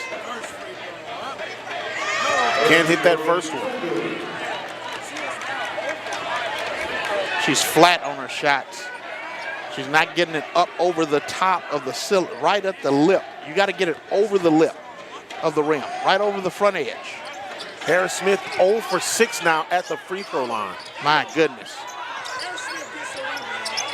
Bad thing is she missed 2, but she was able, or Alabama A&M was able to recover and get the rebound. Now they have an offensive possession where they can cut the lead back to 10. Pendleton, big shot, no good. Freeman gets the rebound. Shot up, no good. Out of bounds, off of A&M, back to Grambling. That's a possession that Grambling is gonna kind of kick themselves about, not being able to finish in that situation. Freeman was too far underneath the rim. And that's something that Coach Simmons was just telling her, relax. Turnover. Goes back to Grambling. Foot was on the end line. When you look at the top three scores for Alabama A&M, Walker averaging 15 points a game, Wilson nearly 12, and Pendleton 11.5. Rittenberry, who was supposed to be a big player for Coach Thornton coming into this year, was also the transfer from Arkansas Pine Bluff, had an ACL injury, out for the season. And also Shakespeare, who's not been much of a factor in this basketball game. Freeman gets the basketball.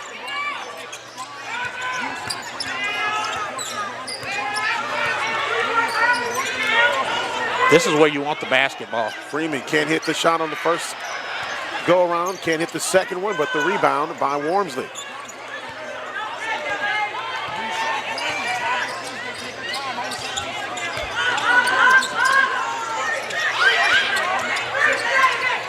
Freeman, 5 seconds left on the shot clock. Off the bank.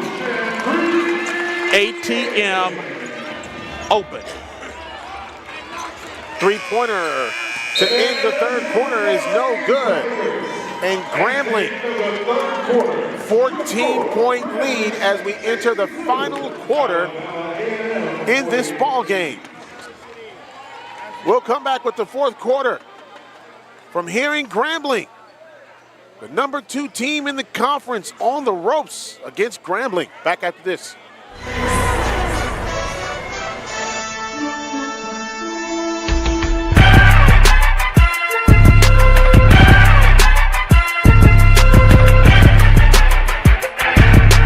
Ayo, SWAC fans! The 2025 Starry SWAC men's and women's basketball tournaments presented by Buick will take place from Tuesday, March 11th through Saturday, March 15th at the Gateway Center Arena in Atlanta's Airport District. The tournament will feature the top 10 teams from the SWAC competing for championship titles with 2 NCAA tournament berths on the line. All 14 games will be broadcast live on ESPN digital networks. For more information on the 2025 Starry SWAC men's and women's basketball tournaments presented by Buick, visit SWAC.org. Today we celebrate the young, black, and fearless.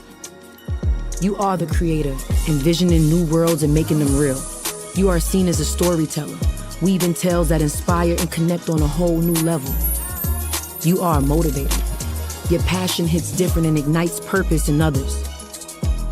You are an activist, fighting for justice and equality.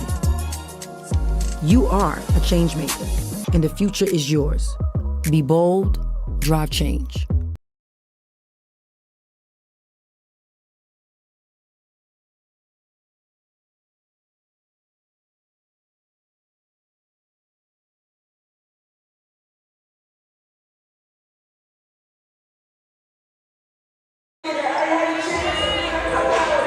Back here in Grambling, final quarter. And the Lady Tigers right now up 62-48 over Alabama A&M, who's the number 2 team coming into today's game. When you look at the standings, Southern comes into this weekend 14-2 in conference play. Alabama A&M 13-3, Grambling 10-6. Now they could catch Jackson if they won 2 games, but I don't know if they can pass them up because Jackson beat them head-to-head. And that's going to be the difference maker right there. Three-pointer on the way, no good. None with the rebound.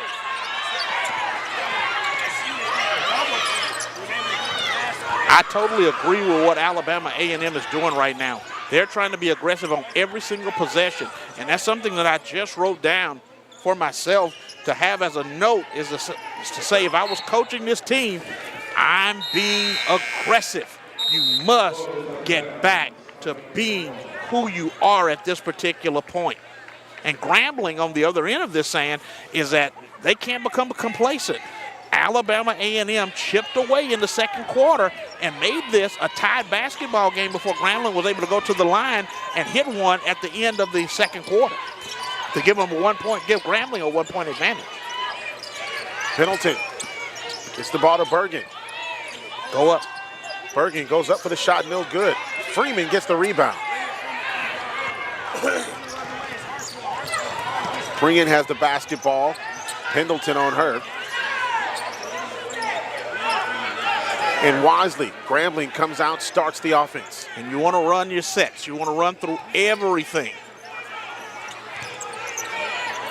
Nice job by Prian, gets it to Freeman, but she lost control over it. She had the right idea. Yeah, just a little bit too much of a lead for Freeman. Shot up, no good. Foul coming up. A&M goes to the free throw line. And Freeman a little upset with herself on that last offensive possession for Grambling. Did a great job having the seal down, but the pass was just a little bit too far. Of course, when you're in those positions, you have to learn how to use your footwork as a big to be able to catch the ball and to be able to finish underneath. Then on the other side of this, you have Alabama A&M doing a great job of pushing tempo, putting it back on Grambling, putting the pressure on Grambling. Can Grambling withstand what Alabama A&M will be able to do to them here in this fourth quarter?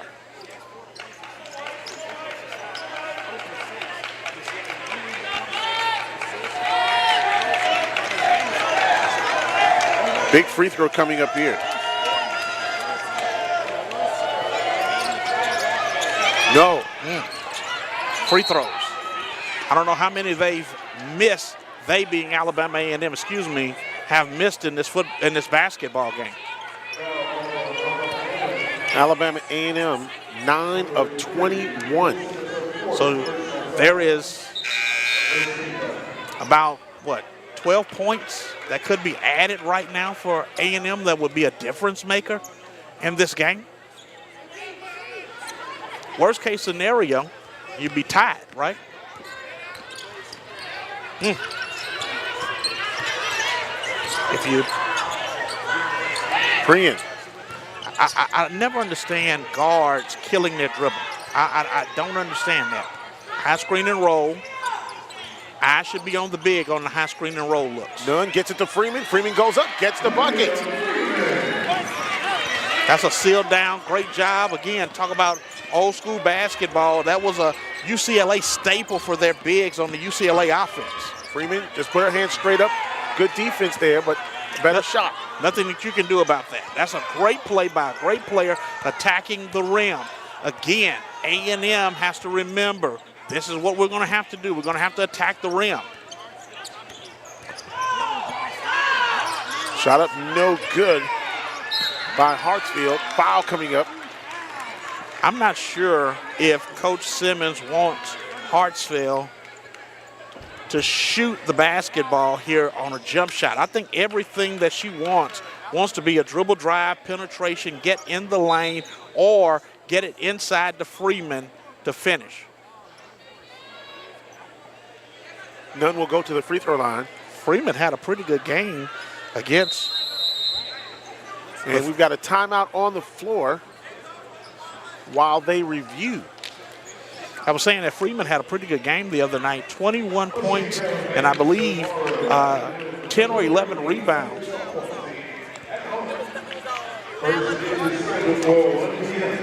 So they're checking to see who was the foul actually against on that play. It's either going to be Palmer or Bergen. We'll take a timeout here while they straighten everything out, and there you can see they're trying to figure out who the foul is going to be on. We'll take a timeout here in Grambling. Back after this.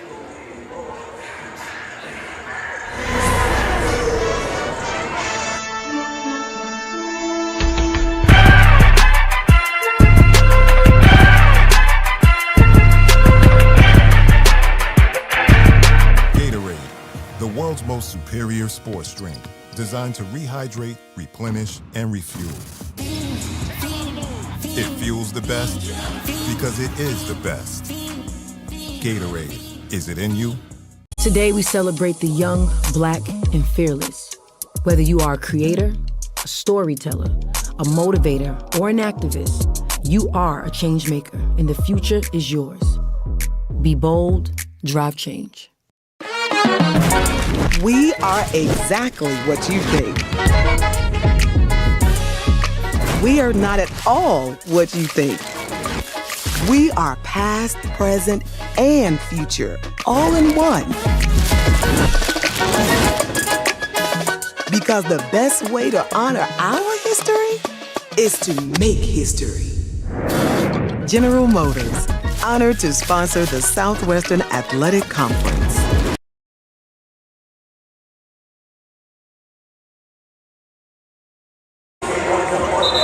Back here in Grambling, the foul is going to be on Birkin. And Freeman will go to the charity stripe, or I should say Nunn will go to the charity stripe for the Grambling Lady Tigers. You know, when you think about both of these coaches, they both were intricate parts of the success of their ball clubs when they were players.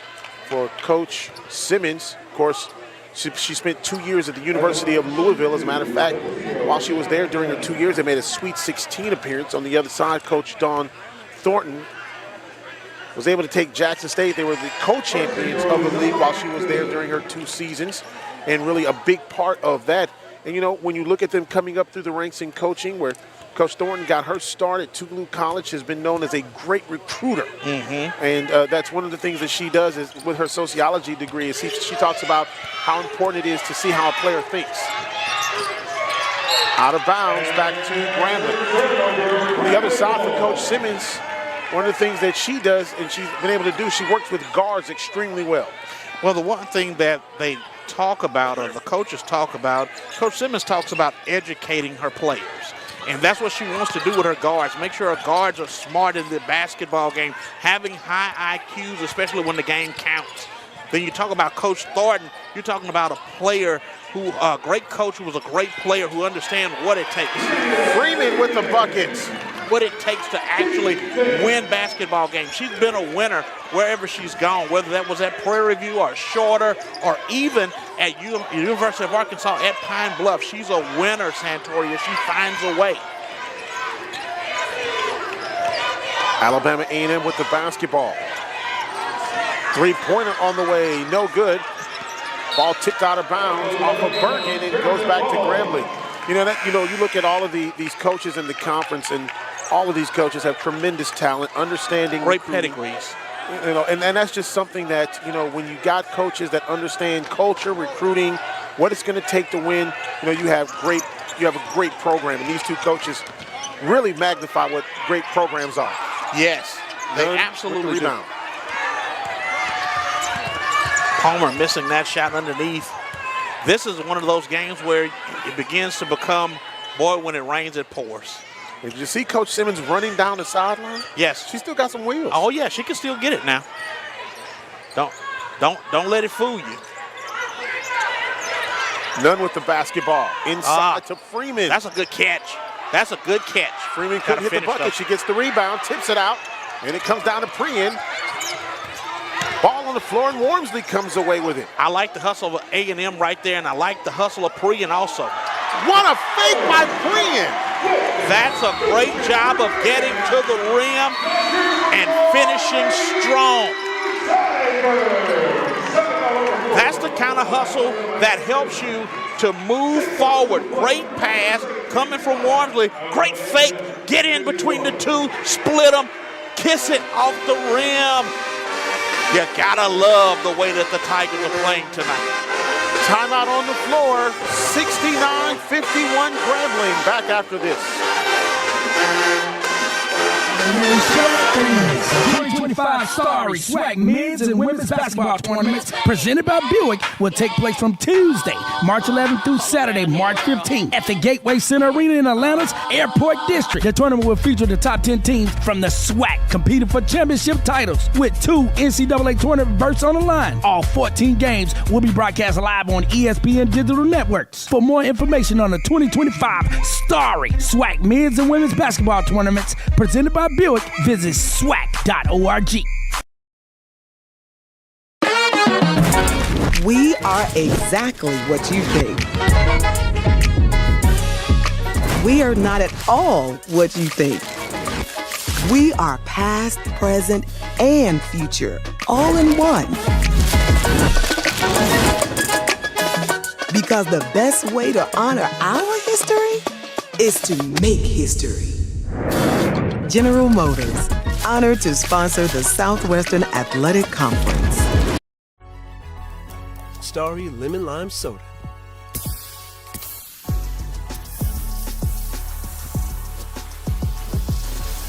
Music to my ears. You don't have ears. Starry, hits different. Back here in Grambling, fans enjoying themselves here on the campus of Grambling State University. Lady Tigers on top by 18 right now, the largest lead of the game for Grambling State University. And the timeout was taken by Alabama A&M. If you are the Alabama A&M Lady Bulldogs, you're just telling your ladies one at a time, got 6:01 left in the game. Keep fighting. The game is a long way from being over. One possession at a time. Shot up, no good, but the rebound. Great defense by Nunn and Freeman, and they will call Freeman for the foul. Grambling did a great job collapsing down on that play, getting the tip on that play. 3 Tigers around the ball, but look at the scrappiness of the Bulldogs. We want the basketball. Give me the ball.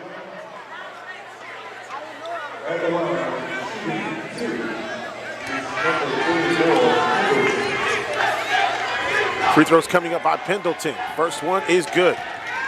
Well, if you're A&M, you got to feel good about that. You know, starting a little bit of something with free throws because they have not done what they really wanted to do at the charity stripe tonight. Not at all, and that's been the difference in this basketball game. When you can hit free throw shots, you can win a lot of basketball games, and we talked about it earlier. Again, one of the areas that you can't afford to lose in a basketball game. You got to win 2 out of 3 areas. Rebounds, turnovers, and free throws. Freeman doing a great job getting out of trouble to Wormsley now. Every 10 seconds before you actually attack the rim. I think Nunn went a little quick. But it paid off.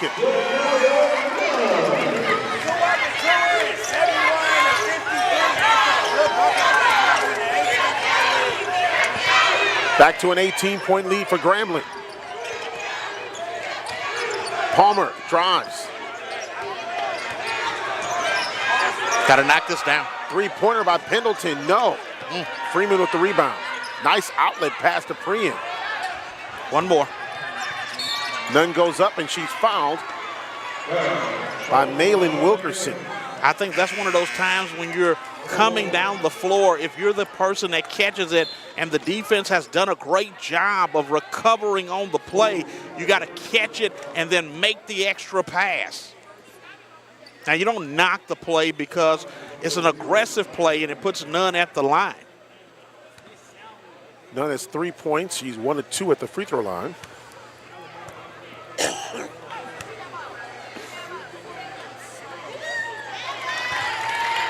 For Alabama A&M as a team, 1 of their last 10 as far as field goals. 1 of their last 16 at the three-point line. And that's just telling you that everything is off.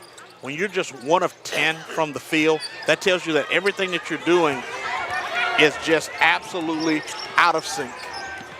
Allen drives, shoots, can't get the bucket. Great effort there by Alabama A&M to keep the ball alive. Alabama A&M won't fade away. They will not fade away into that good night. Wormsley gets the ball. And now Grambling will control.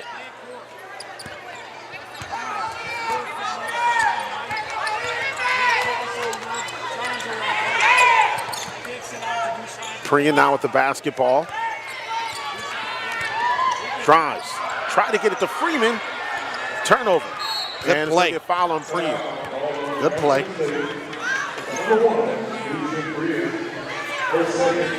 Second personal foul for Prian.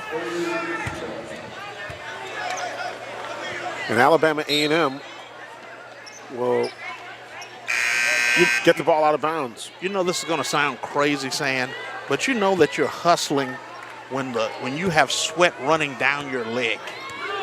Priyan right now on the leg that is not covered with the tight has plenty of sweat running down. She is just out and out hustling right now. Well, you know, during that last timeout, she came off the floor and just really, really intense, telling her team, let's go, let's do this. And she is 110%. You know, look, Coach Simmons is hard on her because she knows that she is a very good basketball player, and she expects a lot out of her. And, you know, when Priyan is on, this team really, really is on. Because it takes the pressure off of Wormsley. You know, when Priyan can get to the rim and do what she's been able to do in this basketball game, it frees up everybody. For the Grambling team, ball's going to be tipped away, go back to A&M.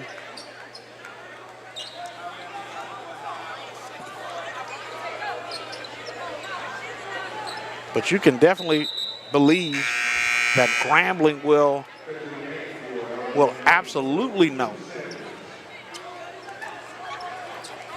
Wilkerson comes out of the ball game. Grambling will absolutely know that they have put everything out when tomorrow comes and they can barely move. Turnover. And it's a jump ball. Goes the other way. Shalomi Sanders in the ball game.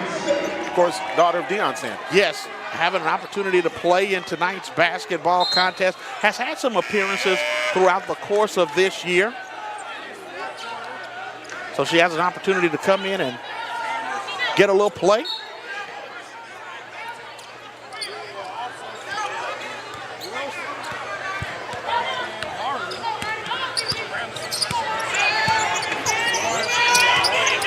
Priyan to Johnson. Try to get it to Freeman. Out of bounds. Back to Alabama A&M. That wasn't a good pass. That just wasn't a very good pass. You had a defender front side, back side, and both of them had hands in the passing lane. You would have had to have a much better angle to get that pass down in the post.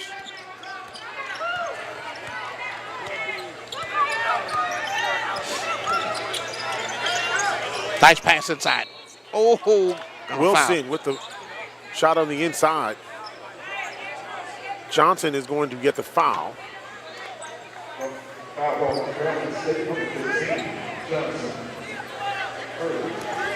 That pass had a nice little touch on it to get it to Wilson. Wilson down low. First free throw is good by Wilson.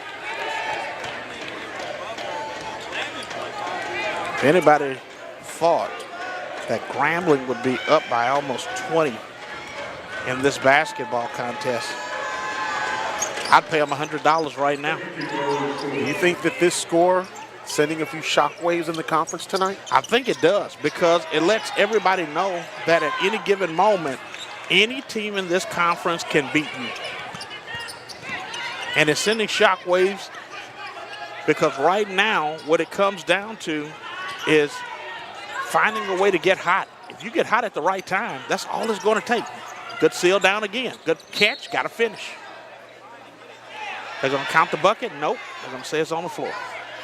We got a whistle on the floor now. You know you're really doing a great job as an official when you blow the whistle so hard that it hits the floor.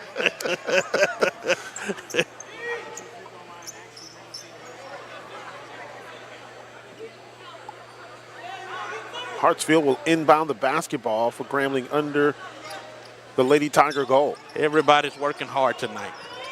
Freeman. Go right back down inside. Three-pointer on the way, no good.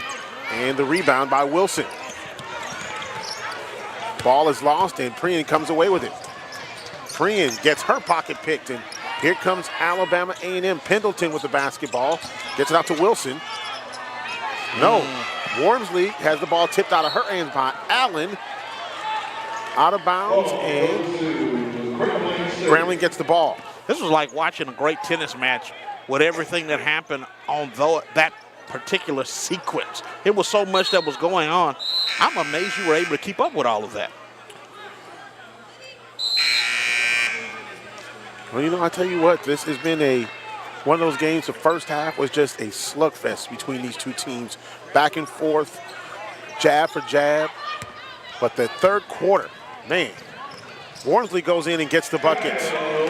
Wow, Wormsley tapped Pendleton as she was going, just tapped her enough, made her think that she was going to break to the bucket, and then took off down on this end. This is Pendleton's fault, too, because you cannot afford to allow anybody to have free reign to run down the floor. Sanders going in for the shot, no good. But she will go to the line and shoot a couple. Got to give her credit for being aggressive coming in, missing the initial three-point bucket, then reestablishing herself going to the rim. Sanders gets hip checked.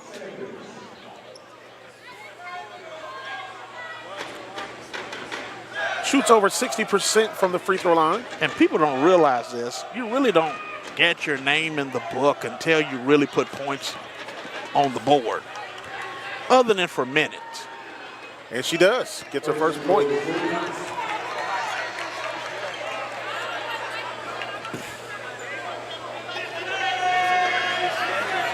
Sanders, a redshirt junior. Still has that extra year. Yeah. And so under Coach Thornton, you can rest assured that this year's been a learning year. She'll be much, much more prepared to play more minutes next season. Hartsfield getting the ball over to Wormsley. Three-pointer, no. Ball tipped out, and Sanders with the rebound. Pendleton goes up, can't get the shot, but draws the foul with 2:02 left in the game. I'll tell you what, for the Grambling Lady Tigers, this is a statement game at the end of the season. And this is one of those types of games where you are on all cylinders. You took the best shots from one of the best teams in this conference, and you were able to do this at home. And what this can do here is give you the confidence in knowing we can beat the best in this conference. At any given time, any place, anywhere, because these games allow you to build. And that's what you want to do. You want to be very reminiscent to tornadic or hurricane-type forces. You build as you go. The more energy you have, the stronger you are. And so tonight should be one of those opportunities that Grambling's, not their head, but their hearts ought to be big right now, understanding what you just said, that we can play with anybody in this conference at any given time. And if you're Alabama A&M, one thing you don't want to do is let this bring you too low, because you got to play the #1 team in the conference on Saturday night. So you definitely want to regroup and say, hey, it happened. We got to regroup and get ready for #1 against #2 Saturday night. And guess how long you have to worry about this game? Tonight. Yeah, 24 hours. That's it. After that, you forget about this one and go to the next one. Wormsley for three.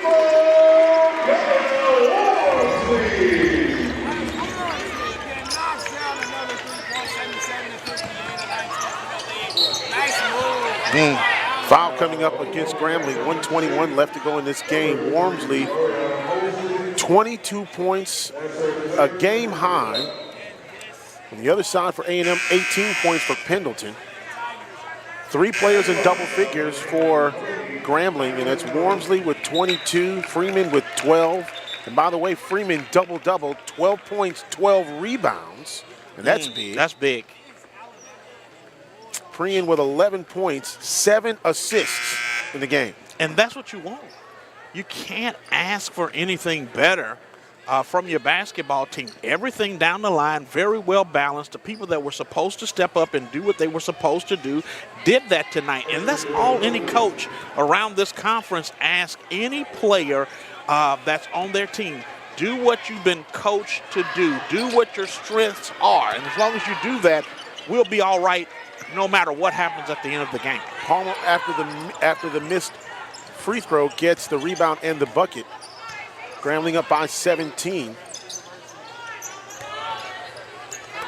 That's a long pass. Sandifer for 3, no.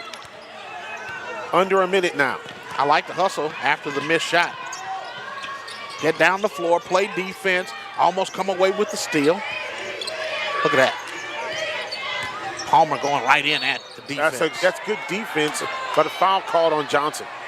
I like the attack. I thought that Alabama A&M in this basketball game kind of got away from attacking the rim. Now, Grambling did a good job of making it a little bit more difficult for them to attack, but I don't think that A&M did their best job tonight getting to the rim as much as they wanted to.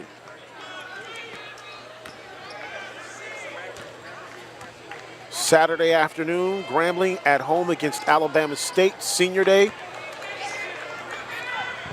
Alabama A&M on the road against Southern, and another monster game for the Bulldogs. Huge game. Huge basketball game.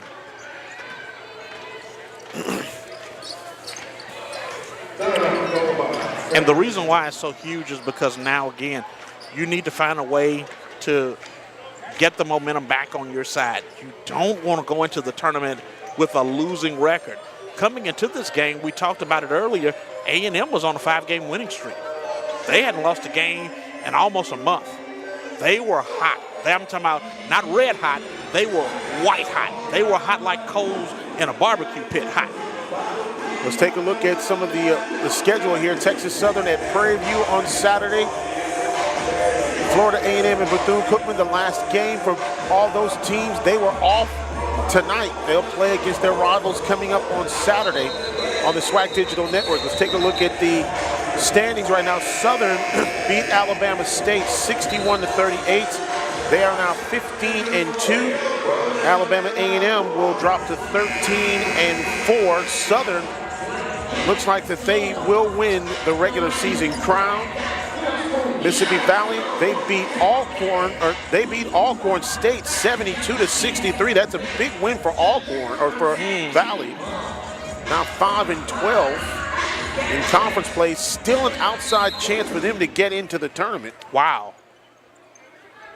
So you got to pick up a win. Yeah.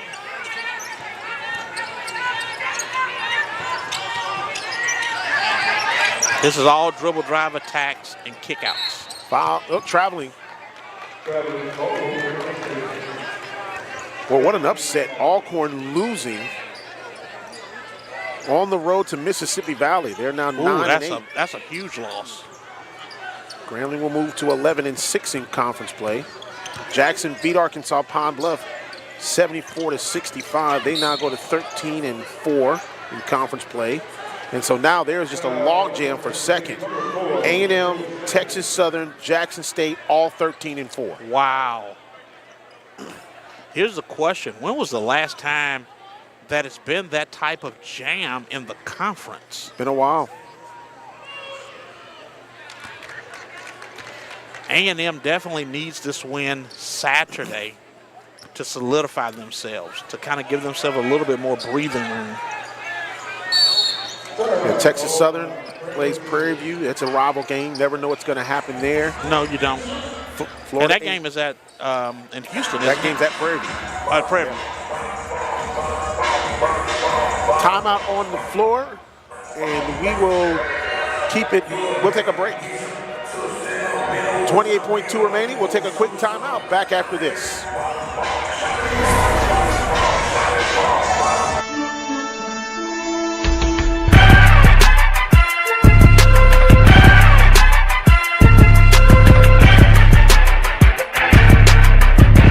SWAC fans, the 2025 Starry SWAC men's and women's basketball tournaments presented by Buick will take place from Tuesday, March 11th through Saturday, March 15th at the Gateway Center Arena in Atlanta's Airport District. The tournament will feature the top 10 teams from the SWAC competing for championship titles with 2 NCAA tournament berths on the line. All 14 games will be broadcast live on ESPN digital networks. For more information on the 2025 Starry SWAC men's and women's basketball tournaments presented by Buick, visit SWAC.org. Final 28 seconds of the ball game, 77-63. Grambling with the basketball. 5-second call. 5-second violation. And the timeout taken by Alabama A&M. So Keep it right here. So legitimately speaking, in the tournament action, or what could be tournament play, Mississippi Valley legitimately could have played themselves into the tournament. With that win on the road, or that win at home against Alcorn, it's 5 wins in the tournament. Alabama State losing tonight at Southern. They're now 4-13. Valley, remember, top 10 teams go. Valley may have just played themselves into the tournament, depending on what happens, though, on Saturday.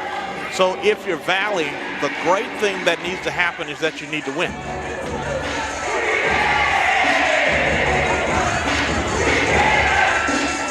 A win and another loss will definitely solidify the fact that you're in. But it only matters if you win. See, that's the thing.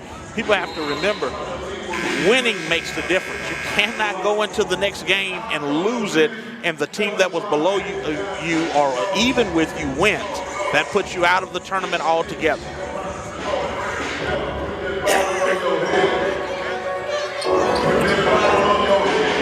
You also have a log jam to see who will play on Tuesday between Prairie View A&M, Florida A&M, Bethune-Cookman, and now Mississippi Valley.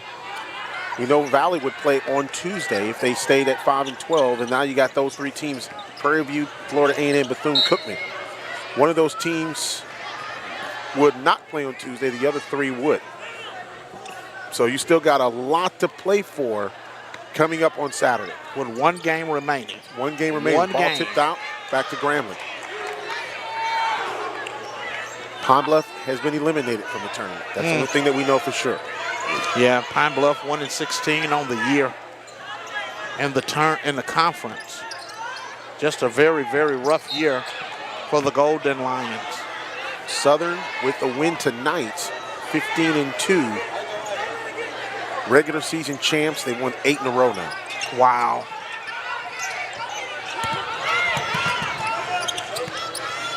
Grambling with the basketball, 16 seconds left. Sandifer will control. You have to tip your hat to Coach Funches and the job that he's done with his Jaguar basketball team.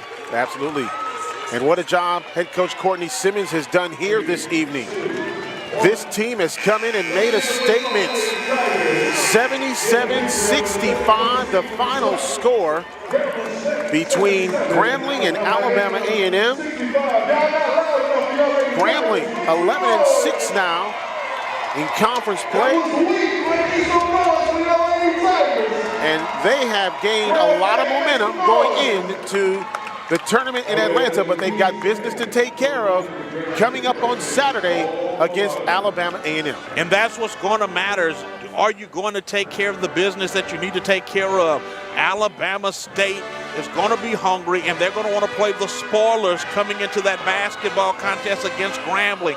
Grambling is going to have to play all out like they did tonight if they want to win and maintain the energy and the momentum going into the Southwestern Athletic Conference tournament. I'll tell you what, this is a big win for Grambling at home. And again, you don't have much time to think about this if you're A&M because you play Southern coming up on Saturday, and that's a battle of 1 against 2. And if you're A&M right now, you're only thinking about one thing. How do we flush this one? That's all you're worried about. You got to think it that this one was just a bad night, an off night.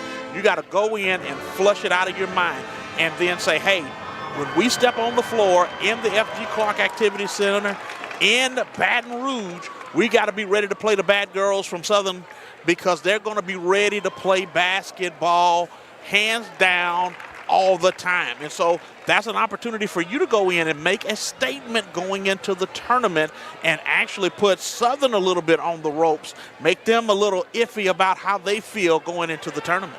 And now 3 in a row for Grambling, including those 2 wins in Florida. And you could possibly get a 4th in a row by playing against Alabama State coming up on Saturday night. And that's absolutely what you want to do. Looking at the numbers, Grambling did an outstanding job shooting 50% from the field tonight in comparison to Alabama A&M, who shot 37% from the field. Grambling did a great job out rebounding Alabama A&M 43-28. That's how you win basketball games if you're going to win in the conference, if you're going to be ready for what's going to take place in the conference. And we're going to get Kyle Wormsley on for an interview. Coach Simmons is on her way. Grambling Lady Tigers.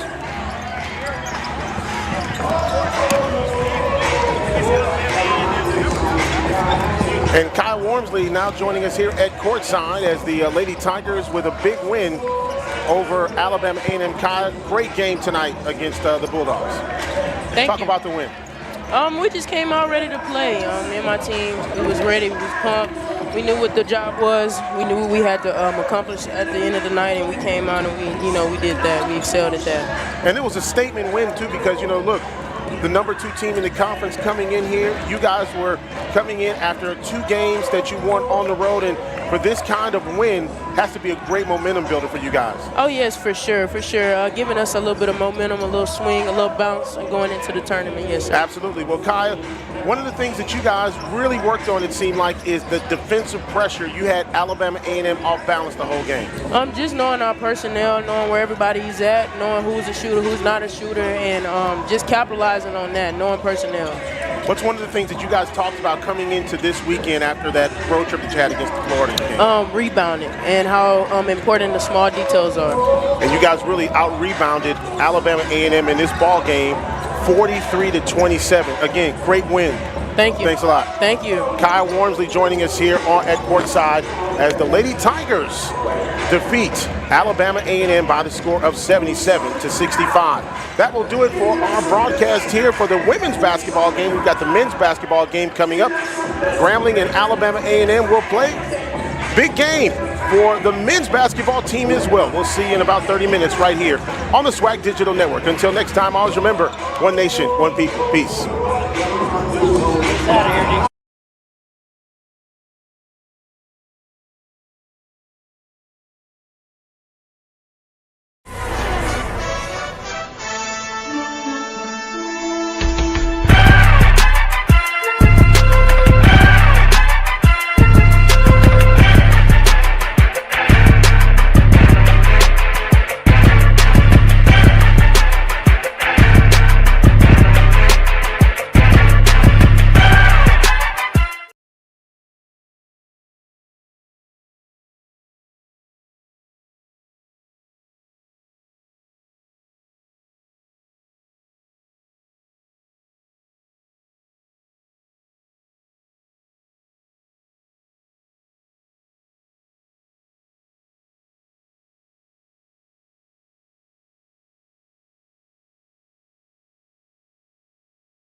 And welcome back to the Frederick C. Hopkins Assembly Center here on the campus of Grambling State University.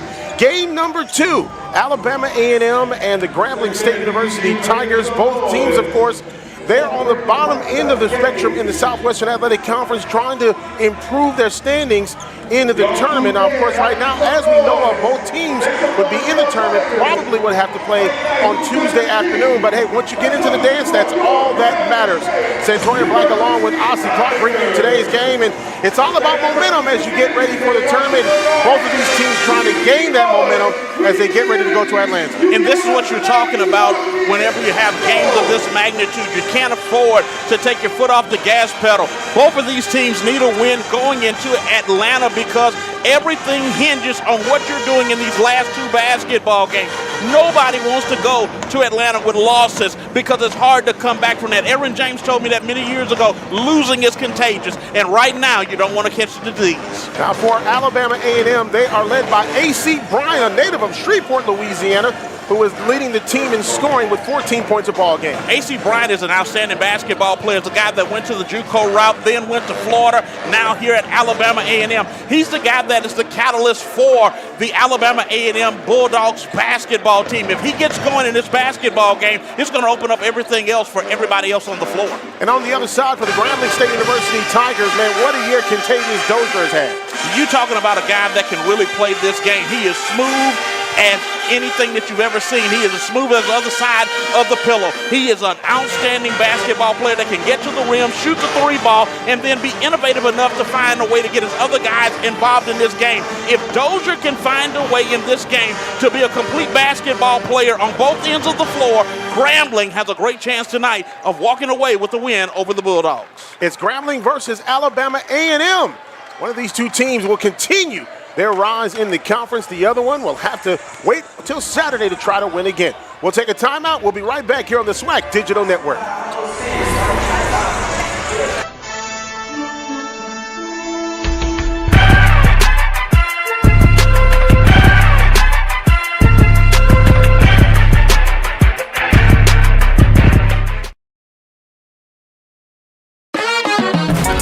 We are exactly what you think. We are not at all what you think. We are past, present, and future, all in one. Because the best way to honor our history is to make history. General Motors, honored to sponsor the Southwestern Athletic Conference.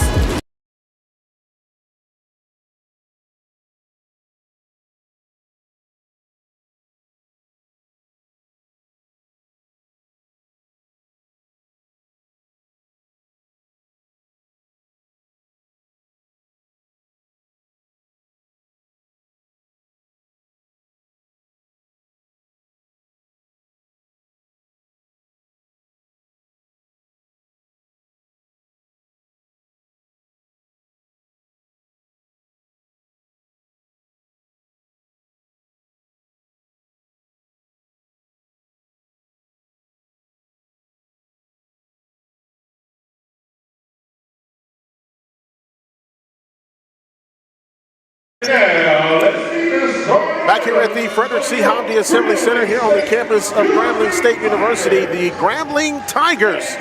Final 2 home games of the season for them. A&M on the road for 2 games. They play Southern Saturday night, but these 2 teams got to take care of business between one another as we get ready for play. Let's take a look at the starting lineups. First of all, for Alabama A&M, A.C. Bryant, Quincy McGriff, Sally and Say, Lorenzo Downey, and Chad Moody are the starters for Alabama A&M. The head coach is Otis Hughley Jr. And then, of course, for the Grambling State University Tigers, Contavious Dozier, Mikhail Stevenson, P.J. Eason, Antoine Burnett, and Ernest Ross. Starters for the Grambling State University Tigers. Head coach from Milwaukee, Wisconsin, head coach Dante Jackson in his 8th season. Well, you got 2 very capable coaches, and we know Otis Hughley for Alabama A&M. He's been around college basketball for years. This year has not been the year that he expected. It's just 6-10 in the Southwestern Athletic Conference. But one thing that we do know about him is that he knows how to build teams. He knows how to build basketball teams, is absolutely correct. Not only has he been around for a long time, he's coached internationally as well, Santoria. So he has a wealth of knowledge that he can bring to this A&M basketball team that needs to step up and play a tremendous basketball game tonight, because again, everything hinges on what you do tonight as you move towards that road to Atlanta. And of course, I had a chance to talk with Coach Hughley some time ago about his travel internationally. And one of the things that he spoke about was, you know, the international game is different when you talk about the NBA game and you talk about the college game and you go to the international game. It is very different. And he said, you know, going to different countries and coaching really taught him a lot about what the world thinks about basketball. And when you think about it, the NBA has now started to model completely around kind of the international style of basketball.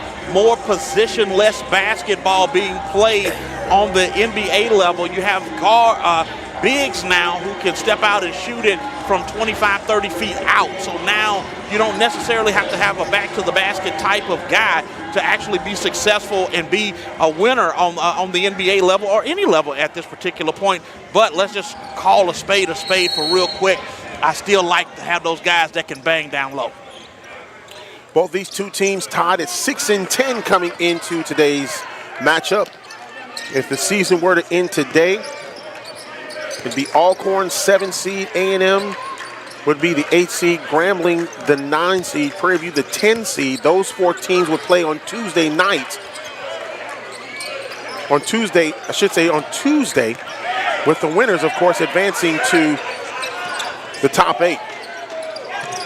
Shot up, no good by A.C. Bryant. Good block. Dylan McClain with the rebound and the miss. Newton did a great job getting the block on that particular play for Grambling. Now he's going to bring it up. That's a young man that can actually play good basketball as well, step up, knock down the three-point shots as well for Grambling State University. Dozier, bounce pass on the inside. Nice, good basketball. The foul's going to be on A.C. Bryant. That's his first personal. A.C. Bryant from Shreveport, Louisiana. He's got family here from Shreveport watching him today in today's game. You have to put on for the city when your family's in. Oh, absolutely. And you think about it, you know, he plays in Huntsville all of his home games, and so to be able to play here close to home less than an hour. Mm-hmm. Unless you catch the traffic coming from Shreveport. Shreveport is about like Houston. It seems like construction is always going on. Absolutely. Well, I don't know. Houston, man, you just drive until you get to where you're going to get to. Sometimes an hour, hour and a half.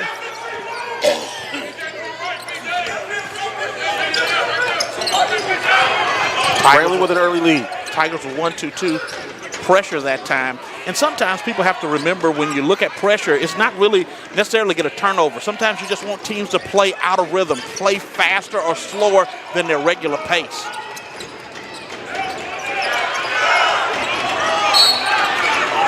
Foul. Foul on Grambling.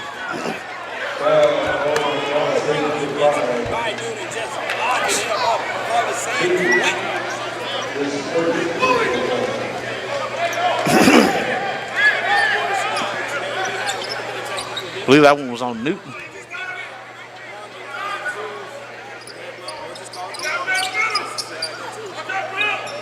And then with the basketball.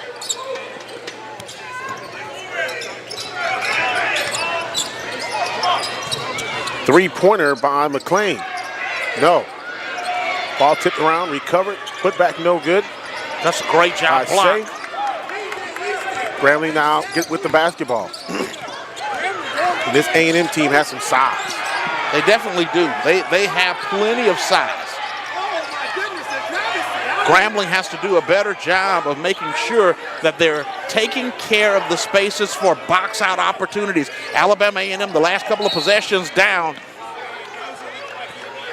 Foul call against Alabama A&M. Last couple of possessions down Santoria, A&M was able to get 2 or 3 tips and opportunities, put back chances. You can't have that throughout the course of this game.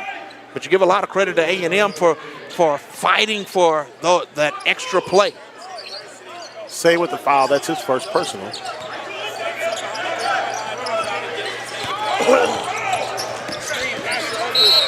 And another foul coming up on Alabama A&M. And this foul is going to be on Chad Moody. I want to say Moody had 11 points in the game against Alabama State the other night. And you hate to even say this, but Alabama State really did put on for the city for against Alabama A&M. It was not a pretty basketball game.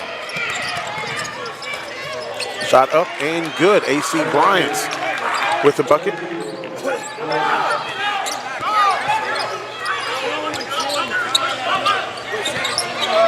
If you're Grambling, you might want to look at James Flippin. Flippin had 24 points and I believe 12 rebounds the other night. Let him play back to the basket. Three-pointer on the way, no good. And it goes beyond the backboard.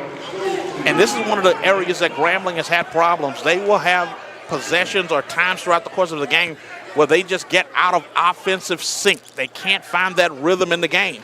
And so if you're the Grambling State Tigers, you got a big body, use that big body to your advantage. A&M with the basketball. That's a nice beautiful move. Around. Up, no good. There's a scrum for the football, and it goes back to Alabama A&M.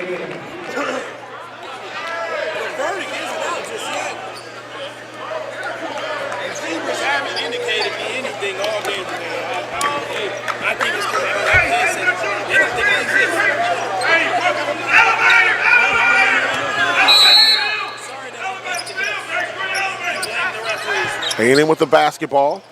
When you see some tight defense being played by Grambling. Great defense being played by the Tigers on the inbounds as Alabama A&M was trying to set the elevator doors screen on the baseline.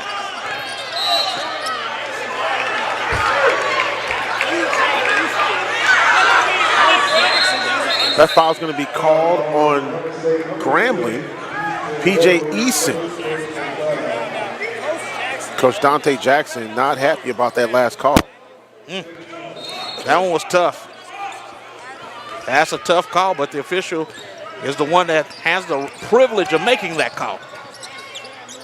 Moody inside bucket. Moody says, not on my watch. If you want some, come get some. Go old school. Head, shoulder fake, get to the rim. Chad Moody averaging 11 points a ball game.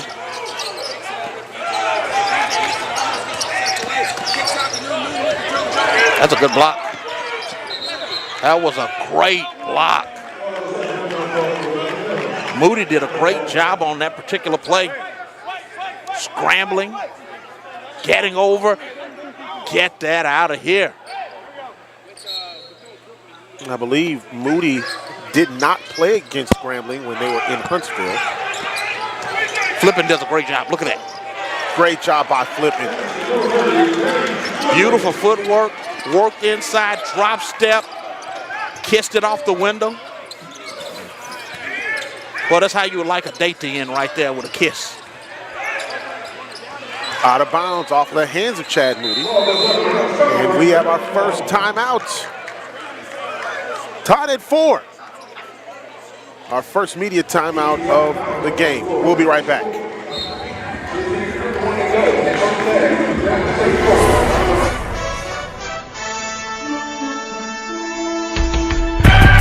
Depot Retool Your School program has been championing HBCU's vision of unity and purpose. We've been right there with campus grants, scholarships, and career opportunities. Schools have seen their visions for upgrading their campuses and communities come to life through sustainability projects, as well as new places to connect, like innovation lounges and outdoor pavilions. As we celebrate, we're excited to keep the momentum going. Retool your school. We're powered by purpose. Gatorade, the world's most superior sports drink, designed to rehydrate, replenish, and refuel. It fuels the best because it is the best. Gatorade, is it in you? Starry Lemon Lime Soda.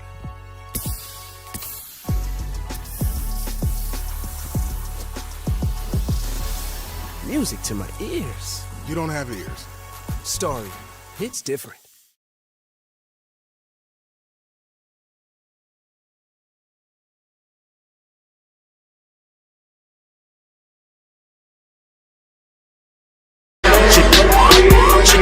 Back here, the Frederick C. Hobby Assembly Center on the campus of Grambling State University.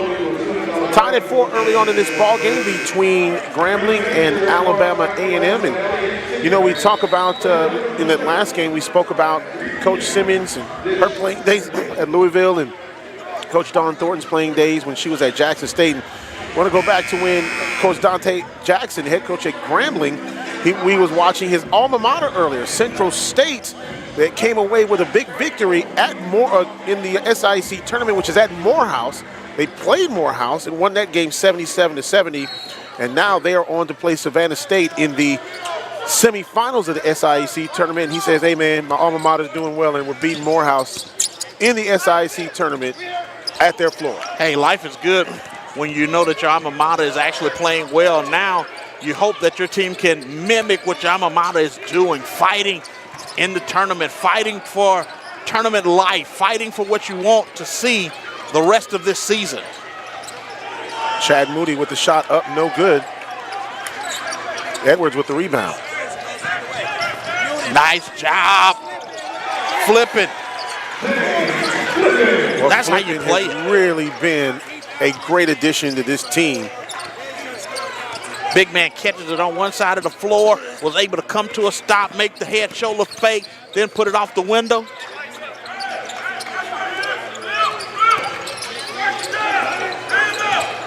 Oh, nice job. Great dunk. That's reading the defense, feeling it and flowing right into those open areas. Man goes up high, brings it down. Tear the roof off the place, my man.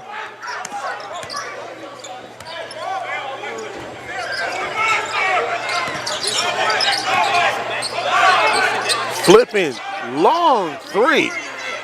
Moody with the rebound. Moody does a great job of corralling that rebound. Goes up, catches it at his highest point. Good block. Oh, my goodness. Out of bounds. It will stay with Alabama. Oh, he says it goes to Grambling.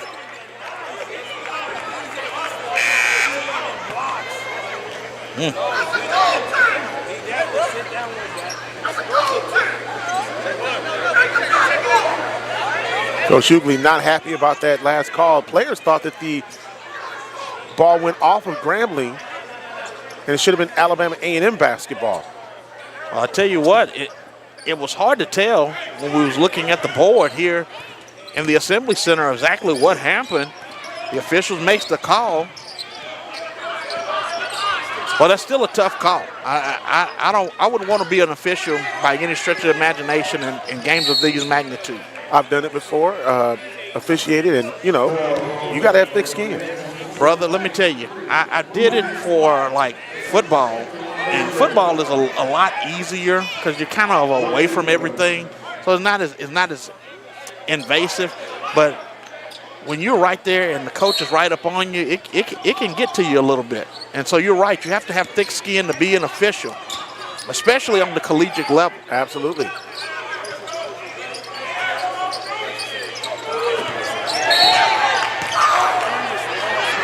Foul coming up on Alabama A&M, and this one's going to be on Say. And I think that's his second person.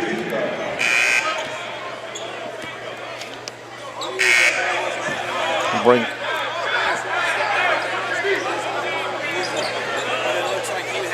Game tied.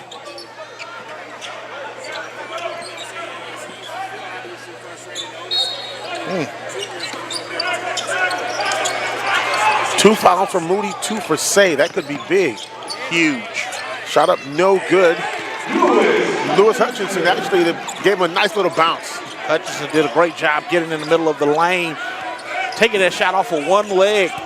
Gets a little touch from the rim, a little help. Uh-oh. Steal. Dozier takes the baseline. Oh my God, step back. Ball tipped around, and finally, Anyang from Ottawa University. I feel like I'm watching NBA Jam or playing the video game. These guys are getting up and down the floor right now. Ball on the inside, now on the floor. The jump ball. Possession goes the other way. You have to love the scrappiness that you're seeing from both of these basketball clubs. Just back and forth. It's going to be a jump ball, be Grambling's basketball, but just the athleticism that you're seeing. Darius Ford, London Riley, Quincy McGriff, all in the game for Alabama A&M. Clarence Crosby as well. Yeah, Crosby came in just a minute ago to take Moody out of the ball game.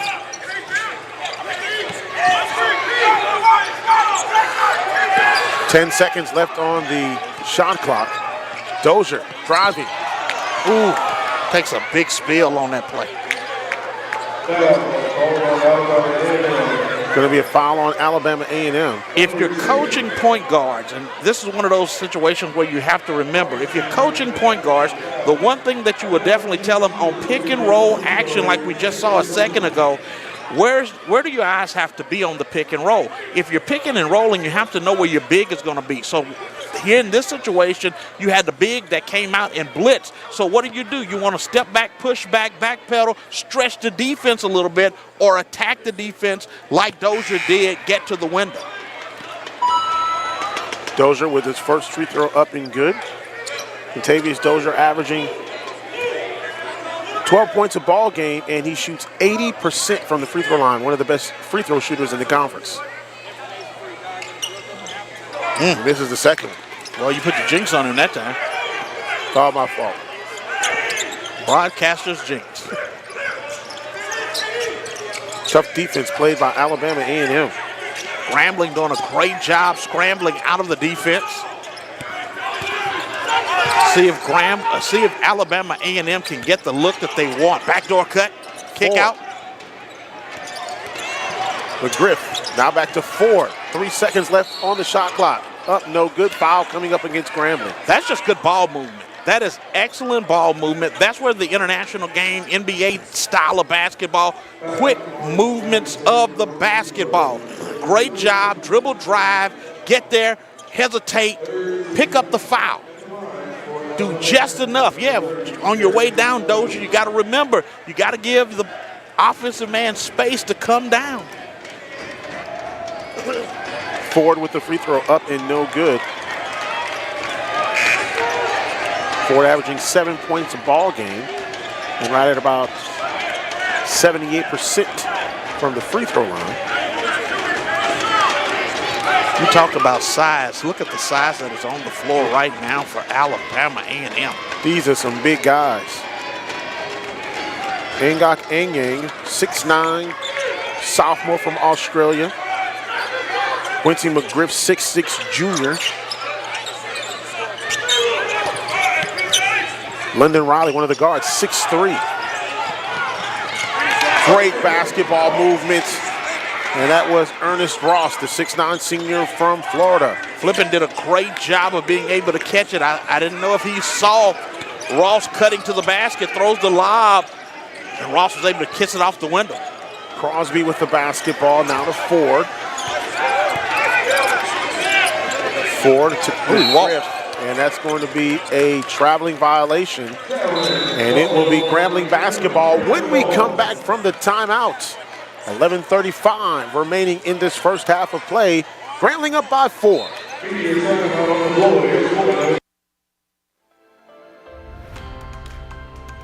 What's been accomplished up here is amazing. People are getting care in our communities for health.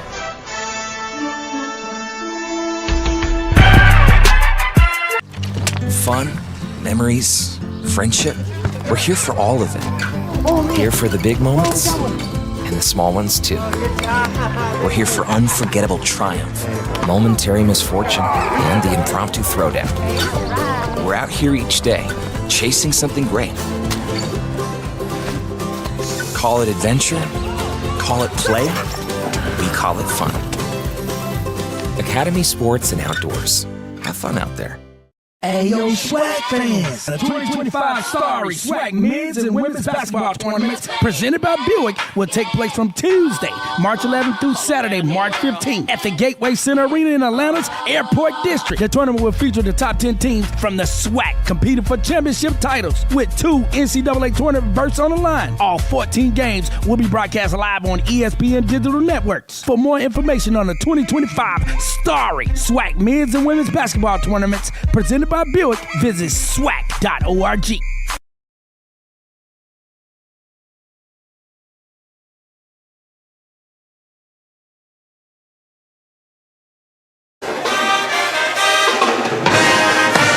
Back here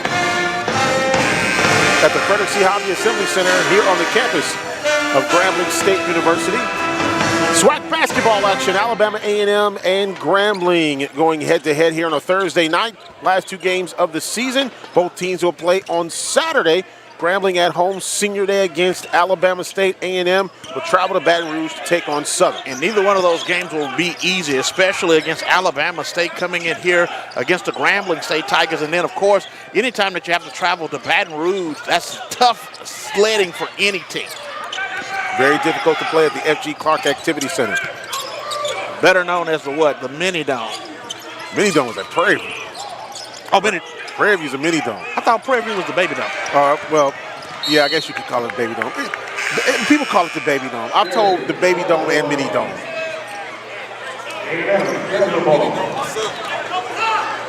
Mini Dome Southern. I thought so. I was about to say, you over here making me second guess my SWAC knowledge, man. I don't know what's going on around here. Well, there were some fans at Prairie View that told me, they said, look, we are the Mini and Baby Dome. What does that mean? I don't know. What does that actually mean? I have no idea. You have to ask DJ that. He lives in Houston.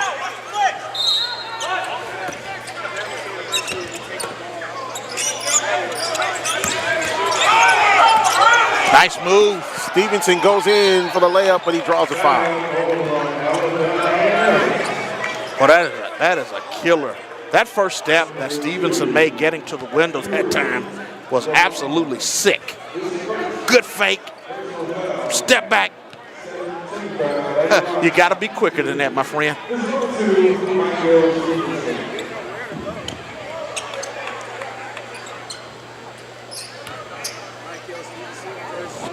Stevenson gets the first free throw. Grambling will have to find a way to continue to pick up the level of energy in this game. Right now, it's still a 5-point basketball game with 11 minutes left to go here in the first half. You're going to have to do something that's going to have to break the will of Alabama A&M, because if you allow them to stick around, it could be a long, hard basketball game down the stretch. And you know, look, we also, one of the things that you know about a team that is coached by Coach Hughley is they have so much fight in them. They're going to, and you don't want them, like you said, you don't want them to stick around. Now, Grambling, I tell you what, this is a team that has shown some real life. You know, Coach Jackson said, you know, there's been some ups and downs this year, but 10 new players on the team as well. Ooh. 10 new players. Ernest Ross. 10 new players mean that it's going to take some time to get everybody in sync with each other, and because chemistry is not developed overnight. You know, it takes time. And so everybody's still working out the kinks at this particular point. You learn this year, you play better next year. That ball was tipped. And it goes over the backboard, back to Grambling. I don't think the officials saw it, but that ball was partially blocked.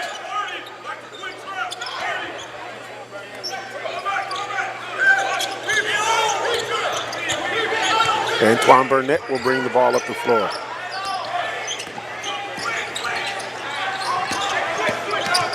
Bad dribble handoff. Ross loses the ball, and here comes A.C. Bryant's three-pointer on the way. Boom. By Riley. Good. Can you feel that? That's just ice water in his veins. It got cold in here. Nice job of squaring the shoulders up, knocking down the shot. You can't give space to good shooters. Flipping, good. That's Great just shot by James Flipping. That's returning the favor. That's coming back saying, if you get one, I'll get one. Darius Ford will now bring the ball up the floor.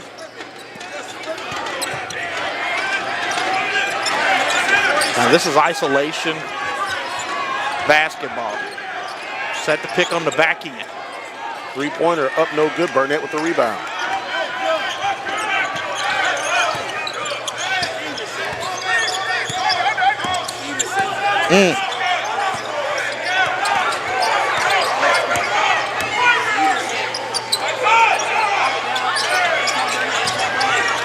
The drive by P.J. Edwards.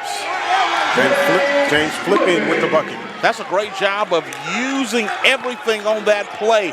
Dribble drive, when the defense steps out, being able to put that pass down in the pocket. That's what they call a pocket pass right there from Grambling State. That was almost an error.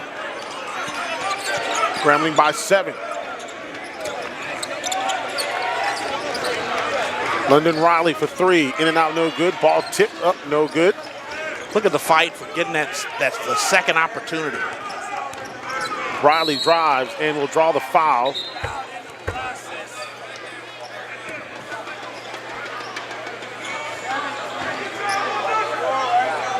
Ernest Ross with the foul. Great job of using the fake, making the defender think he was going on the baseline and then attacks the slot or the elbow area.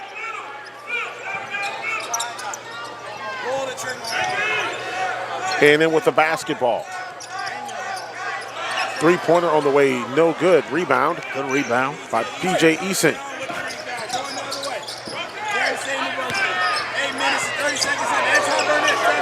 Burnett shot up, no good. Oh, man. It looked like that P.J. Eason was trying to get the monster putback. Goes out of bounds. If he would have been able to knock this one down, you could have closed the gymnasium after this one. Church is over. Is there one? Are there two?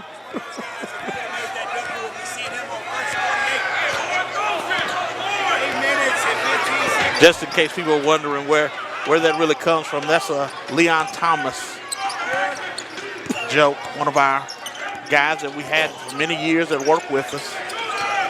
Used to make fun about that all the time.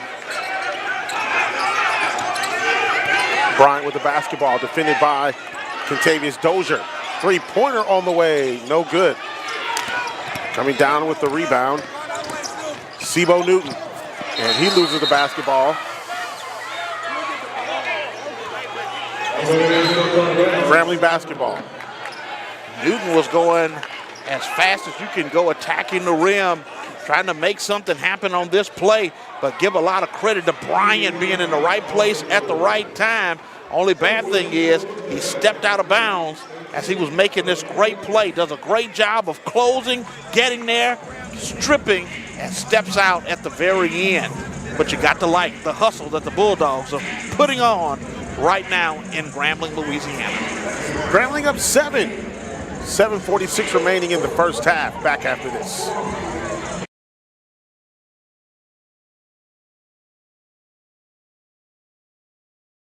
The game is changing, but what drives the game never will. What you have inside.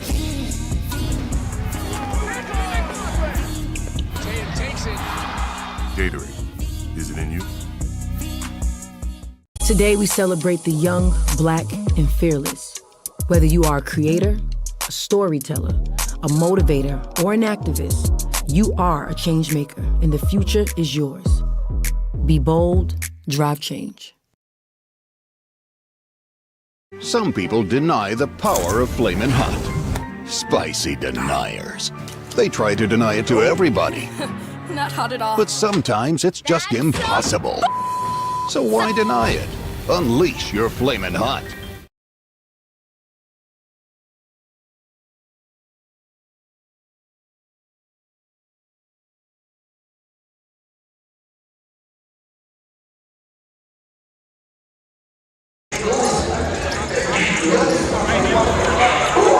Back in Grambling.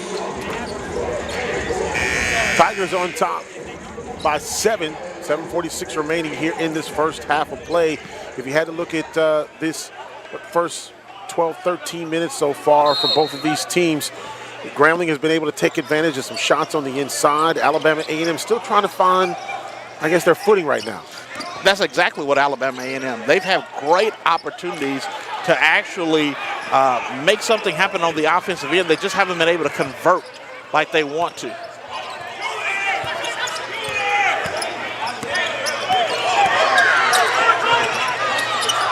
Downey. Sebo Newton getting the rebound and coming out with it. Now to Burnett.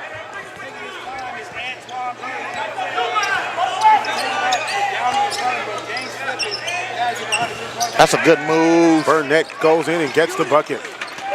Great job. Flippin is doing it on all ends of the floor. Defensively, offensively, scoring it, getting the assists. When you have a big man that has nice touch like that, can't help but to be a good basketball team at some point.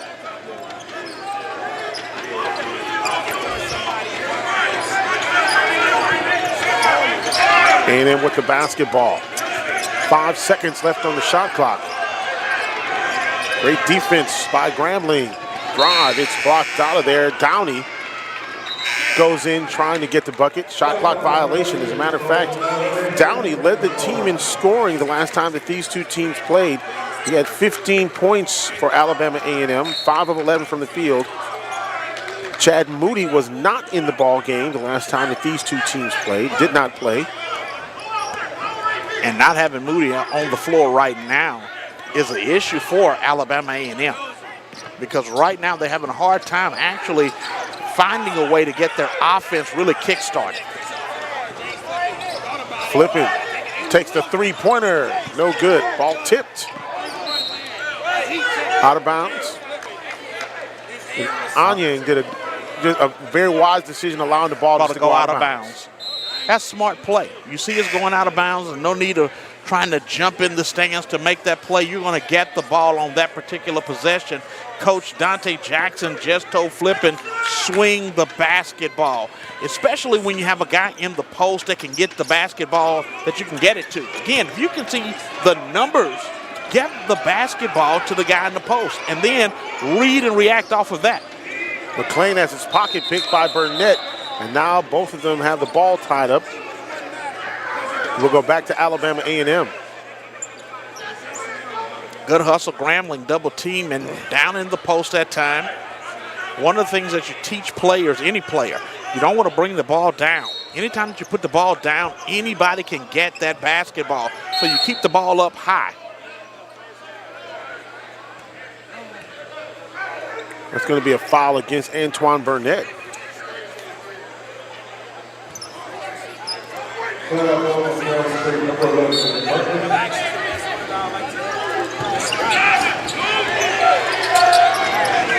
Three-pointer on the way. Colin, no good. Rebound by Aaron Smith. Ball on the floor, and it comes away to Sebo Newton.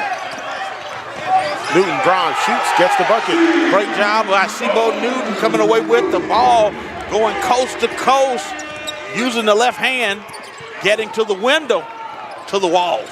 Abdur Rahim goes up and gets his shot blocked, and here comes Contavious Dozier. Goes in, dribble, drive, penetration, and he gets the bucket. That's the way to take the hit right there. Take the hit, kiss it off the window, see if it goes in. Now you have a chance for an old-fashioned three-point play. Great job, great spacing by the Tigers on that particular opportunity in transition. Dozier sees it and attacks the rim, picks up the foul. Now Grambling with a 13-point advantage. Abdul Rahman comes out. London Riley comes back in. Dozier trying to complete the three-point play the hard way, and he does. And now coming into the ball game, Clarence Crosby. He will replace Anyang.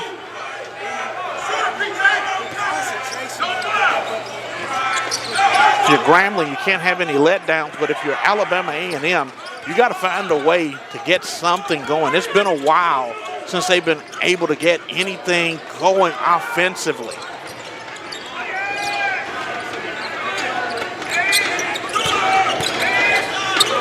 And I think it's because they're spending a lot of time out around the three-point line.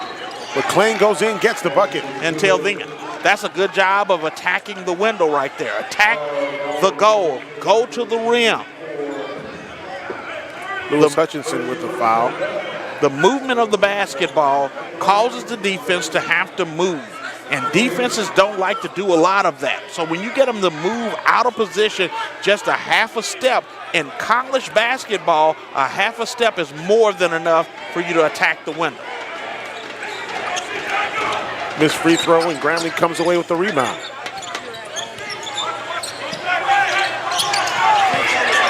That's a Easy turnover. couldn't control, and A&M comes away with it. Easy turnover. That's wanting to throw the basketball before you catch it. Riley with a three-pointer, no good, and Eason with the rebound.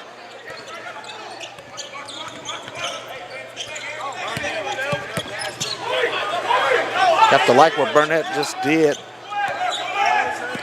He's telling this man, say, hey, relax, it's okay. It's not the end of the world. Burnett with the basketball, second on the team in scoring, averaging 11 points. Hutchinson for three, good. That's a beautiful job by Hutchinson, but it was set up by Burnett, taking the ball aggressively to the corner and then kicking back out. Under 4 minutes remaining in the first half.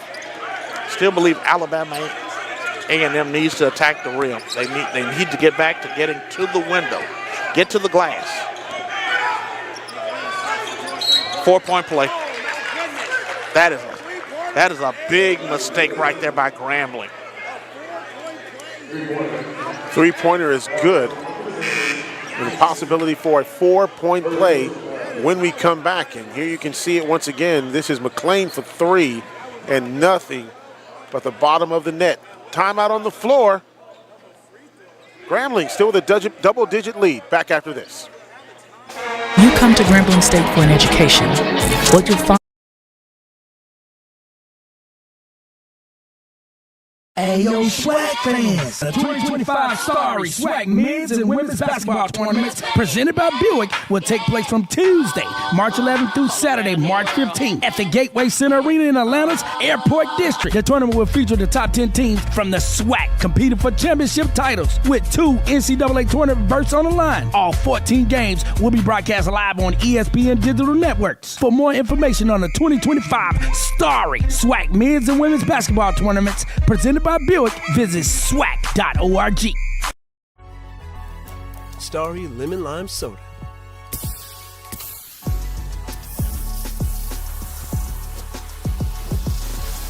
Music to my ears. You don't have ears. Starry, hits different. The game is changing, but what drives the game never will. What you have inside.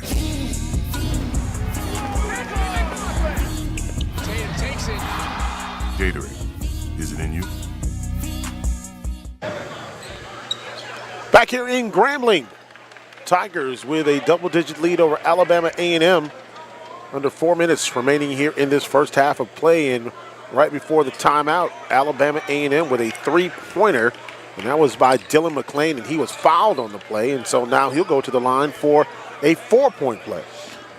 Which is a rare thing to see, but it was a great job by Alabama A&M doing what they needed to do on that offensive possession to help to kind of shrink the lead that the Grambling Tigers have at this point.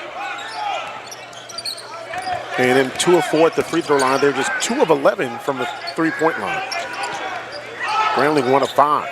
Stevenson now with the basketball. 3.5 remaining in the first half. And it also tells you that on those plays, if you're know that somebody's going to be a jump shooter, you don't jump at jump shooters. You close out, but you don't jump at them. The block tipped around after the miss by P.J. Edwards. And it's going to be a foul coming up on Grambling. James Flippin with his first personal. Flippin does everything on that play, but at the very end, trying to get that basketball, just extends his hand a little bit, pushes off. That allows McLean to go back to the line. Yeah, McLean will go back to the charity stripe. McLean shooting 88% from the free throw line this season. First one is up and good. Grambling can't have basketball amnesia right now. They have to remember, as well as they played against Texas Southern in the first half of that basketball game about a week or two ago, even though they played well in the first half, the second half, Texas Southern found a way. And so this game is a long way from being over, even though it's just a couple of point advantage for Grambling. Edwards had the ball down low, now back to Flippin. 10 seconds left on the shot clock. B.J. Edwards.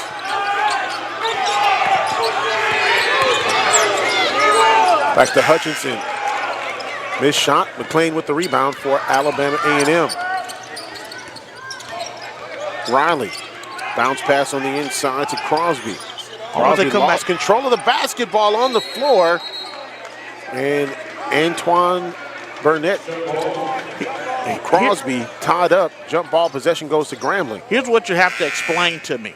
If McLean is the guy that has actually got you back into the position where you're in, why are you not letting him touch the basketball on this possession? Somehow, some way, you have to let him touch it. Stevenson will inbound the basketball to Dozier.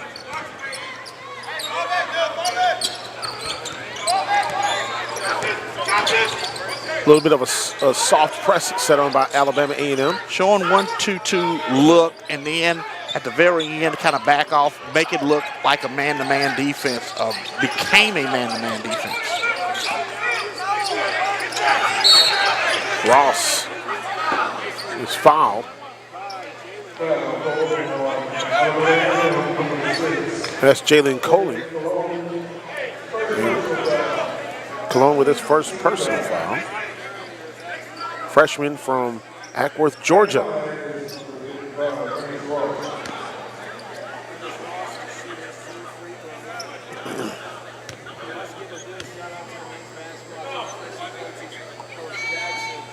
Good.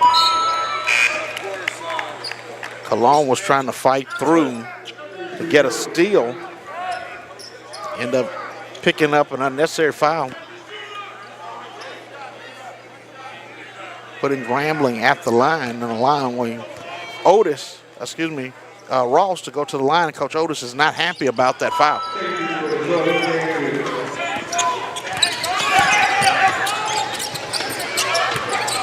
That's a great attack. 11. Oh. Layup up and no good by Riley. Boy, he had the right idea. If he'd have dunked the basketball, in that situation, he'd have come out tremendous. And that level of energy would have taken Alabama A&M to another stratosphere. Stevenson, cross court pass to Dozier. Shot good.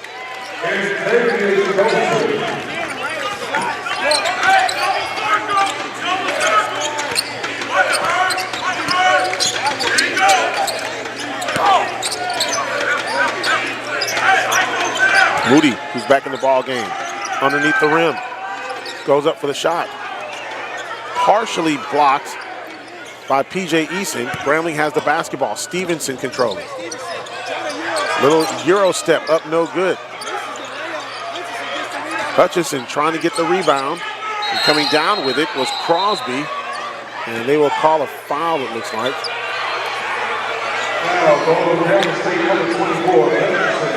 Hutchinson will be called for the foul. That's his second. A lot of hand action going on down low. See what Hutchinson does.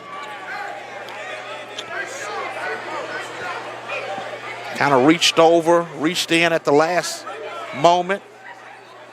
Those fouls are bailout calls for officials. Those are easy ones. First free throw up, no good by Clarence Crosby. That was the Achilles heels in the women's game for A&M, not being able to hit free throws.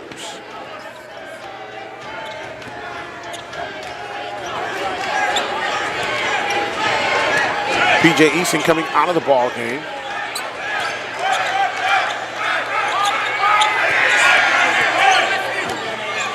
Stevenson now will control.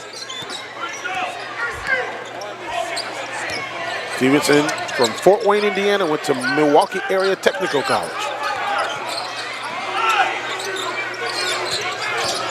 Flipping. Goes in and gets the bucket. That's a great use of the moves down low in the post area, just off of the block. Couple of dribbles. Get away with a little bit of a hook at the very end. AC Bryant drives. Gets it out to Crosby, and a traveling violation. He goes back to Grambling. 30 seconds remaining in the half. It was a great play that got Alabama A&M to the window, got them to the rim, and just at the very end, just took one too many steps. 30-second timeout taken by Grambling here with 30 seconds remaining here in the first half of play. Antoine Burnett will come into the ball game for the Grambling Tigers. This is that timeout that you remind your guys that, hey, we got to have a good possession right here. We have 30 seconds on the clock. If that means that we have to take it all the way down to point 3, that's what we want to do. We do not want to leave time for Alabama A&M to actually have an opportunity to come on their end of the floor and get an offensive possession. So right now, you want a good offensive possession that's going to take as much of that clock down as you can possibly can, and hopefully if you're Grambling, you can come away with the score. If you're Alabama A&M, you're hoping that you can pressure the basketball enough where Grambling will turn it over, so at least it will cut the lead just a little bit more and give you a little bit more breathing room going in at halftime. 30 seconds remaining here in this first half of play, one that has been dominated by the Grambling State Tigers. A&M, they've shown some life, they've shown some real fight in this ball game, but again, I think you alluded to this earlier, shots were not falling for them. Wasn't falling for them, and A&M was spending way too much time around the three-point line, not going at the Grambling defense. 10 turnovers for Alabama A&M, 4 for the Grambling Tigers. Dozier gets it to Flippin. Gets the bucket. That's good basketball. Break the defense down, get to the middle of the floor. Three-pointer on the way, up no good as time expires here in the first half of play here in Grambling. Tigers on top 35-19 over the Bulldogs as we go into halftime. Second half action, stats and scores coming up in just a little bit right here on the SWAC Digital Network.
Southwestern Athletic Conference.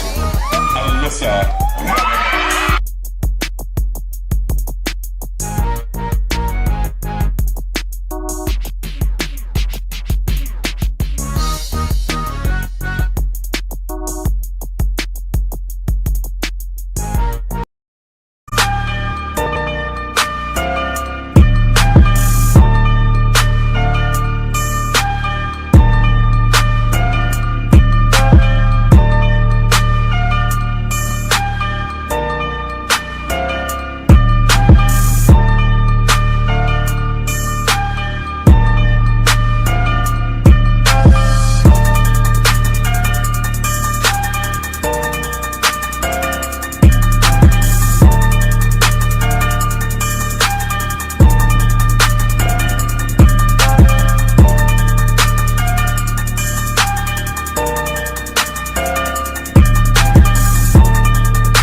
Grambling 35-19, our halftime score. Grambling on top. You see the Bulldogs warming up, especially with the free throws, and something that I heard the coaches say as we were going in, when they were going into the halftime locker room. The coaches were talking. They said, "We have got to take advantage of the free throws at the line, and we have to play better defensively." Well, that's really what it comes down to for the Alabama A&M Bulldogs. They have to do a better job of attacking the rim, getting to the line, and then converting. They have to slow this game down because right now Grambling has a 16-point advantage going into the second half of this basketball game, and you don't want to do anything that's going to allow them to once again expand the lead, to stretch the lead, to make this game a little bit more difficult. So yes, defensively, turn up the pressure. Offensively, make every possession that you have count. Get to the line by going to the glass. Slow the game down to a snail's pace if you have to. Yeah, you know, and you heard one of the coaches that said, "Look, we've got the size." Oh, no doubt. You know, we've got the size, we got the physicality. We just have to put ourselves in position to where we're utilizing, where you're being more aggressive when it really comes right down to it. When you have that much size, you have to figure out a way to actually get things done. Grambling State University doing a great job offensively. 52% to Alabama A&M's 21% from the field in this basketball game. That's the telltale heart right now for this entire game. 10 turnovers for Alabama A&M, 4 turnovers for the Grambling State University Tigers. And, you know, turnovers tell the story of the ball game. They did in the last ball game for the women. And, you know, and that's just one of those things. When you have turnovers, you know, things can happen. And even though in this game, Alabama A&M really having some problems, this game is not over with by a long shot, and that's what the coaches were really conveying to their players. And you have to take it in intervals. You have to realize that you have so many media timeouts between now and the end of this basketball game. And the one thing that you want to do is be within single digits down to the last media timeout. And so you're right. Coaches are explaining to their guys 16 points is not the end of the world. A couple of possessions here and there, and you're right back in the ball game. A&M with the ball. Three-pointer as time expires on the shot clock. Same with the three-pointer, the 7-footer from Dakar, Senegal. Well, when you're 7 feet, you can step out there. That's dangerous. It's very dangerous, especially when you have the ability to do what he just did, knock down that three-pointer. It looked like he's been shooting that shot since he was a little fella. Newton to Flippin. 10 seconds left on the shot clock. Look at Flippin with a behind-the-back dribble. Goes in and no foul called, and Alabama A&M coming away with it. A.C. Bryant going in, and boy, what a shooter's roll. That's what you want right there. You get that little easy roll. Seems like they've been visiting in Shreveport right there. Didn't roll snake eyes at all, my friend. The deficit for A&M down to 11. Couple of possessions. That's all you have to do. Edwards drives, gets it off to Contavious Dozier. Three-pointer on the way, good. Sibo Newton. Saw that one when it left his hand, Santoria. That had everything right on it. Great job squaring his shoulders, knocking it down. Look at that block shot. Moody got his shot blocked by P.J. Eason, and here comes Grambling. P.J. Eason say, not on my watch. Not tonight. Now, can you convert if you're Grambling? Can you make something happen offensively? Working the clock is great, but you got to get points. Three-pointer by Sibo Newton, no good. And coming away with the basketball is P.J. Edwards. Double high look. This is where you get your horns look. Flipping, good. But that's a really nice shot for Flipping inside, turnaround little hook. It's just nice touch. You know, growing up in the South, the one thing that I learned very quickly and very early is that cotton is very soft. That's drugstore cotton soft right there. Nice little soft touch. McLean drawing the double team and a steal. Dozier to Sibo Newton. And he's one-on-one with Cologne. Shot up, no good. Out of bounds. Goes the other way. The one thing that you honestly have to also take into consideration in games like this is when you do have opportunities to get transitions or secondary break transition points, you don't want to take the defense to the ball. So the best thing is you make the pass and go screen away from the basketball or take your guy away from the ball. That way you can create the isolation one-on-ones, the easy shakes that can happen on an offensive possession.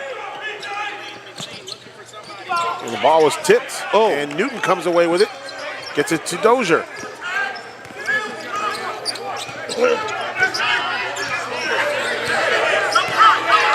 Dozier, the senior from Lynette, Alabama. Look at that quick step. Oh, great block out of there. Nice job by Moody, and here comes Alabama A&M. Bryant goes in, can't hit the bucket, but right there with the putback is Say, 7-footer.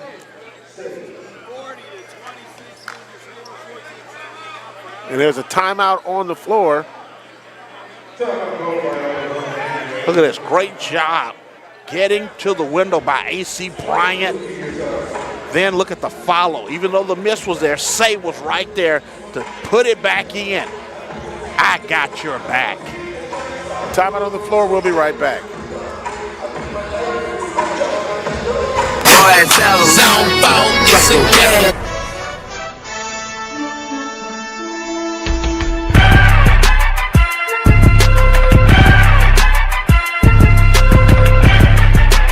Hey, yo, SWAC fans! The 2025 Starry SWAC men's and women's basketball tournaments presented by Buick will take place from Tuesday, March 11th through Saturday, March 15th at the Gateway Center Arena in Atlanta's Airport District. The tournament will feature the top 10 teams from the SWAC competing for championship titles with 2 NCAA tournament berths on the line. All 14 games will be broadcast live on ESPN Digital Networks. For more information on the 2025 Starry SWAC men's and women's basketball tournaments presented by Buick, visit SWAC.org. Gatorade, the world's most superior sports drink, designed to rehydrate, replenish, and refuel. It fuels the best because it is the best. Gatorade, is it in you?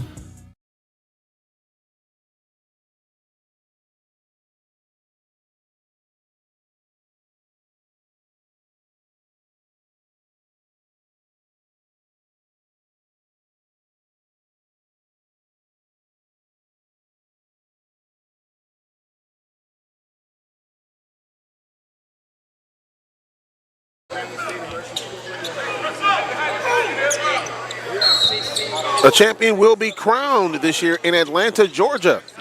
Southwestern Athletic Conference men's and women's basketball tournament will take place March 11th through the 15th. Championship game, of course, will be on one of the ESPN family of networks. The first game of the tournament, 11 a.m. on Tuesday. First men's game will be the 8-9 game. That'll be at 2 p.m. The 7-8 game will be at 8:30 p.m. that night. It's great SWAC tournament basketball live from the Gateway Center Arena in Atlanta. And one thing that you have to like about the tournament action for basketball, at least it starts at 11. There are no grits and egg sessions for basketball. Yeah, because baseball, there's definitely some grits and egg yes, sessions. Sir. 9 a.m. Yes, yeah. You start early. You start early. Now, of course, you got to play 9 innings of baseball unless somebody's just getting beat. You know, so you got to play those 9 innings, and you got to give time in between those games. So, but what a great weekend that's going to be in Atlanta. Another timeout on the floor. We'll take one as well. 15:32 remaining in the game. 40-26 our score. Back after this.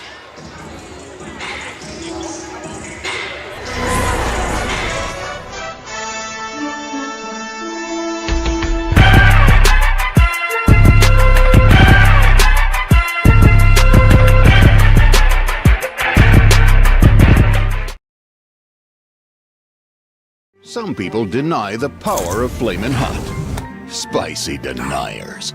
They try to deny it to everybody. Not hot at all. But sometimes it's just impossible. So why deny it? Unleash your Flamin' Hot. Gatorade, the world's most superior sports drink, designed to rehydrate, replenish, and refuel. It fuels the best because it is the best. Gatorade, is it in you?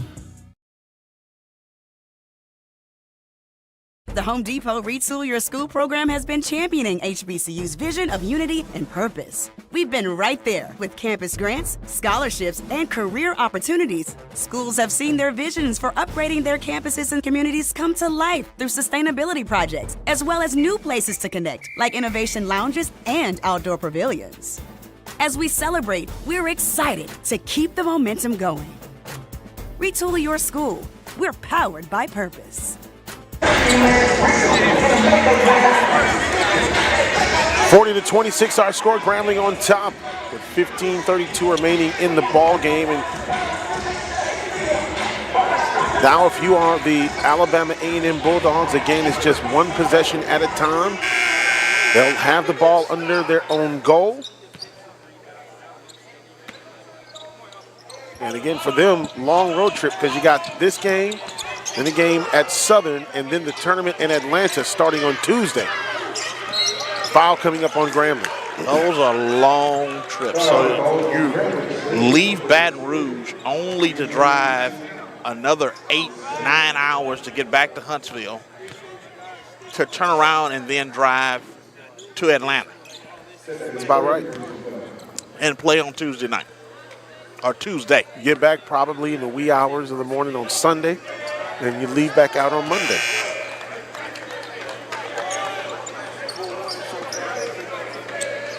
And you know, look, and here's the other thing too, is that depending on how your schedule ends will depend on, you know, what happens as far as your travel. You know, some teams say, you know, hey, we're done on Saturday, Sunday, let's just go to Atlanta and just get ready and just get settled in, practice on Monday, and then, you know, if you have a game on Tuesday, we'll just play on Tuesday. You know, I don't know how much practicing you really need to do at this particular point of the season. I know every coach likes to, but it's more or less at this point just getting up shots, you know, going over scouting reports and making sure people are ready to step up and play basketball. That's really what it amounts to. So, you know, how much time do you really need to actually prep and prepare other than for study purposes? To the bank, Stevenson. Stevenson was playing Monopoly, the way he went to the bank right there. Moody gets the ball to Cologne, three-pointer, no good. And Edwards with the rebound.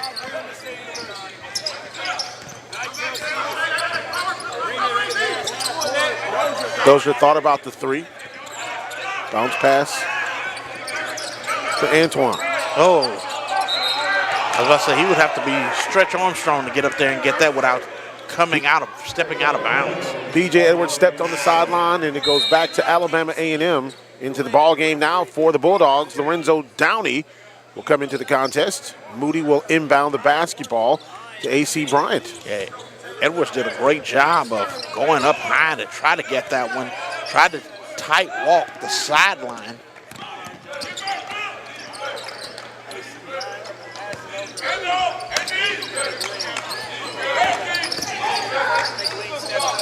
That's a good shot. Good shot by Dylan McClain, the 6'4" senior from Brooklyn. And it's still a 12-point game right now. I mean, you're still a long way from being able to close this one out. So Grambling has to make every possession down the stretch mean something. I would probably be going inside. 5 on the clock. Two-step. Shot clock violation. It goes the other way. Tried to hit the 1-2 going in the lane. Great defense that time being played by Alabama A&M. Made Grambling use an entire 30 seconds off the clock, which if you're Grambling, you're probably happy that at least 30 seconds ran off the clock, but you didn't get anything out of that possession other than waste time off the clock. 12 turnovers for Alabama A&M, 6 for Grambling.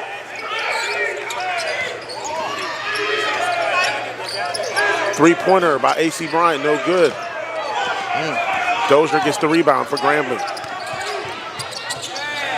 Flipping goes in, can't get the bucket, but he's fouled by Moody. That was a great play because Dozier did everything he was supposed to do on that particular play.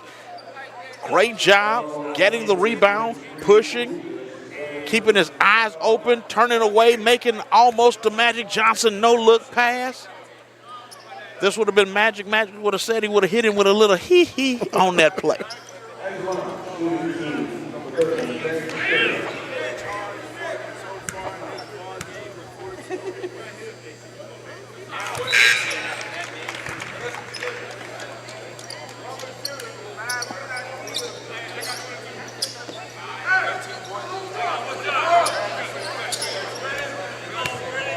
Flipping with one more free throw attempt here. Rattles in good.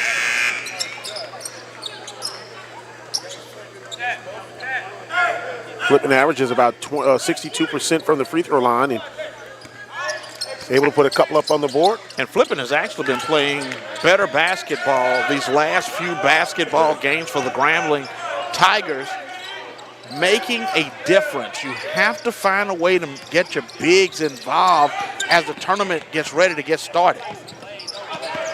Ball goes out of bounds off of Grambling back to Alabama A&M.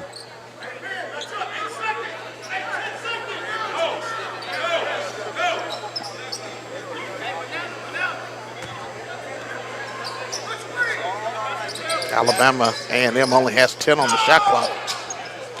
Moody had the opportunity, great play set up, but could not convert. And that's one of those ones that you sit back and you just think like everything is out of sync for Alabama A&M. If you're Moody, you're almost kind of pinching yourself a little bit, saying, come on, let's find it. Let's find it. Because after a play like that, you can really lose your confidence. Dozier for three, good. He set it up, hook, line, and sinker. Baited the defense, made them settle, and then when he saw that the defense was settled, stepped back just enough to knock down the three-point bucket. Some tight defense being played by Grambling. McClain with the basketball, back out to Say. Out of McClain. Well, Dozier is all over him.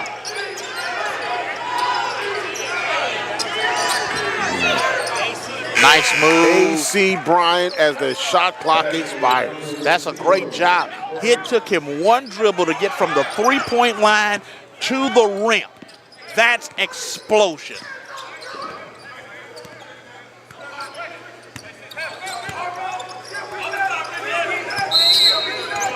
Foul down low. And that's going to be charged to Dylan McClain. Watch this play.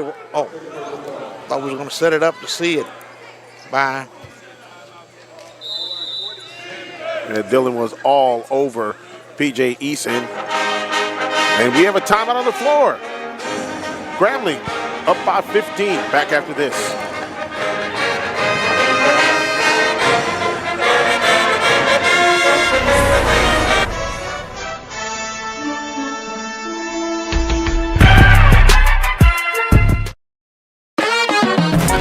We are exactly what you think.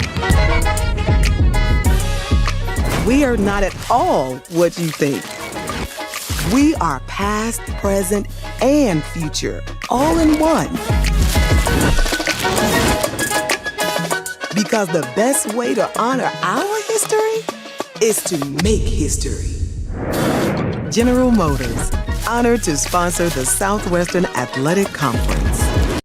Ayo, SWAC fans! The 2025 Starry SWAC men's and women's basketball tournaments presented by Buick will take place from Tuesday, March 11th through Saturday, March 15th at the Gateway Center Arena in Atlanta's Airport District. The tournament will feature the top 10 teams from the SWAC competing for championship titles with 2 NCAA tournament berths on the line. All 14 games will be broadcast live on ESPN Digital Networks. For more information on the 2025 Starry SWAC men's and women's basketball tournaments presented by Buick, visit SWAC.org.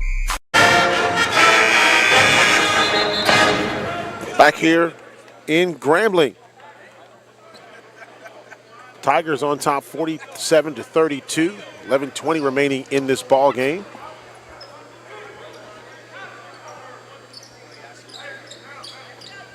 One possession at a time. That's it if you're Alabama A&M. You're one possession at a time. Make Grambling earn everything. Hutchinson from the right elbow, no good. That's just a bad shot. Moody with the rebound. No balance that time by Hutchinson. He threw that up. Three-pointer by Riley, no good. Rebound in the putback by Say. Say did a good job being in the right place at the right time, coming up with that rebound, and then the easy touch with the left hand hook.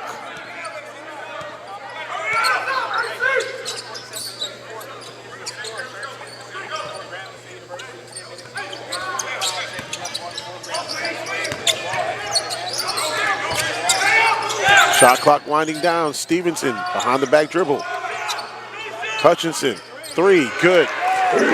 That's a good use of the clock. That's a great use of every particular look that you can have offensively and then get the actual shot that you want to, being able to knock down that three-point shot.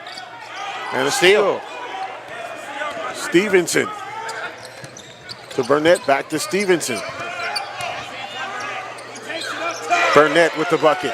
Nice reverse layup, splitting between two guys, getting it off the window. Grambling is starting to find their rhythm.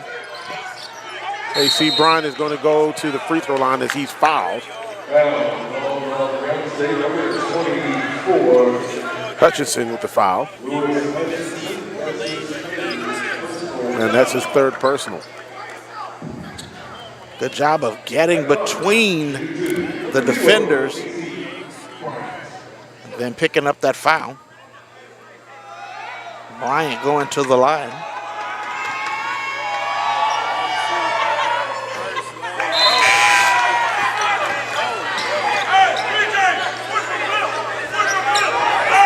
Back into the ballgame for Alabama A&M, Quincy McGriff. Transfer from Duquesne from Los Angeles.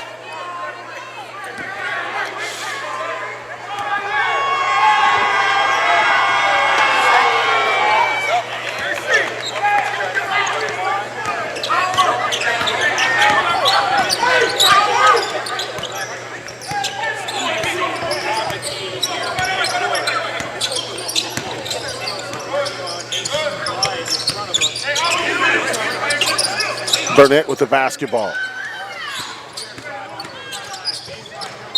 Tried to take the baseline, goes out of bounds.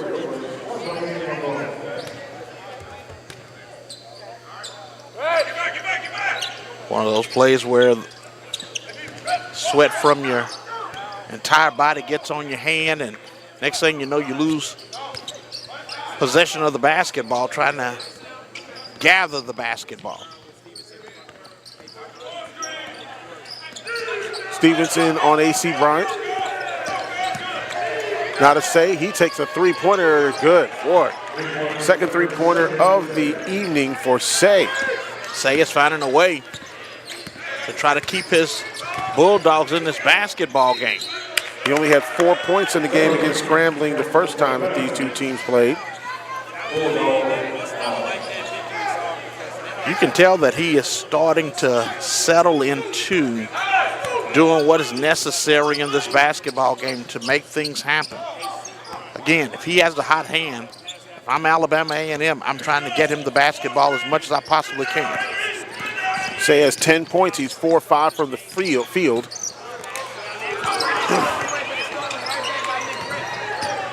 AC Bryant. Three-pointer by Quincy McGriff for three. See if Grambling's going to play it to the media timeout.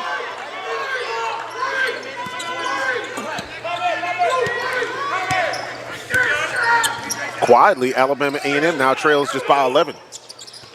Which is where you want to be if you're Alabama A&M. If you're Grambling and you're not attacking the rim at this point, And look what Burnett does. Attacks the rim, goes in, gets the bucket. That's what you want to do. I mean, right now is the time that you find your way to the rim. You don't want to take many jump shots, only if they're clean looks. Everything else ought to be an automatic attack.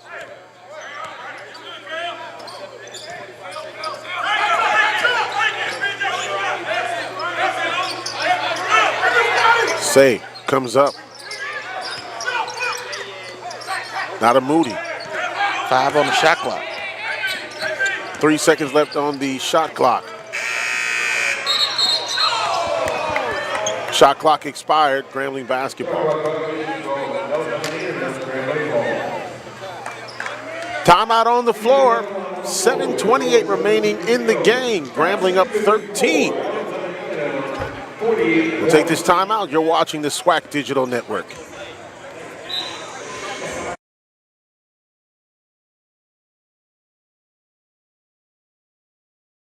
Today we celebrate the young, black, and fearless. You are the creator, envisioning new worlds and making them real. You are seen as a storyteller, weaving tales that inspire and connect on a whole new level. You are a motivator. Your passion hits different and ignites purpose in others. You are an activist, fighting for justice and equality. You are a change maker, and the future is yours. Be bold. Today we celebrate the young. Starry Lemon Lime Soda.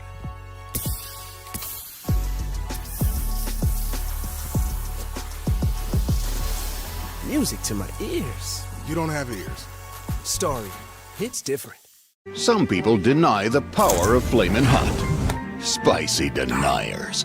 They try to deny it to everybody. Not hot at all. But sometimes it's just impossible. So why deny it?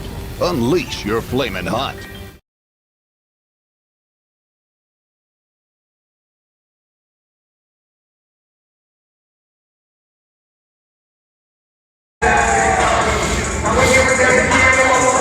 $7:28 remaining.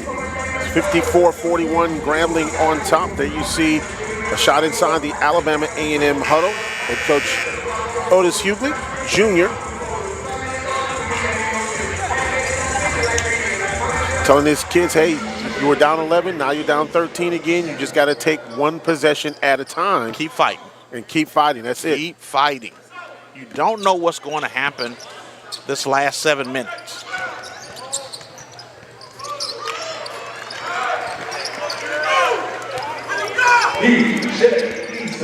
Eason with another bucket, and it's now a 15-point ball game.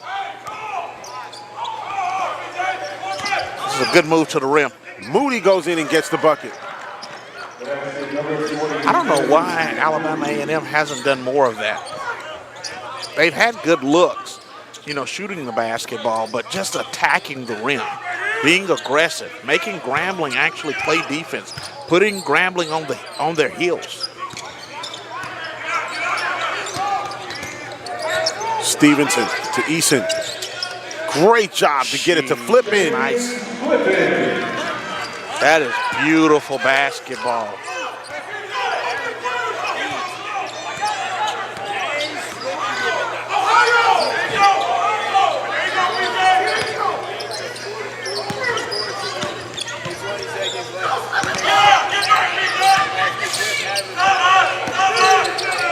Moody. Can't hit it. Flipping with the rebound. Now that's one of those ones that you can say was a good possession, a good look, a good shot. It just didn't go in. Stevenson being backed up. Hutchinson goes in for the shot. Nope, but he draws a foul. Remember earlier we was talking about when teams either hedge or you're trying to play pick and roll basketball. That was a great example right here by Stevenson of being able to backpedal, make the defense stretch where you can get the ball inside to Hutchinson. That's a good point because Stevenson was really into the teeth of that double team, and because there was space enough for him to back up, it did spread everybody out, and you saw on the other side where you had a guard wide open on the other side, no one was around. Inside push, backpedal, stretch the defense, Make them have to come out because they came out and they blitzed. They were showing you that they wanted to trap the basketball. So great job of being able to use all of your skills in that situation. Became a 4-on-3 look as well. Dozier and Edwards in the ball game for Grambling.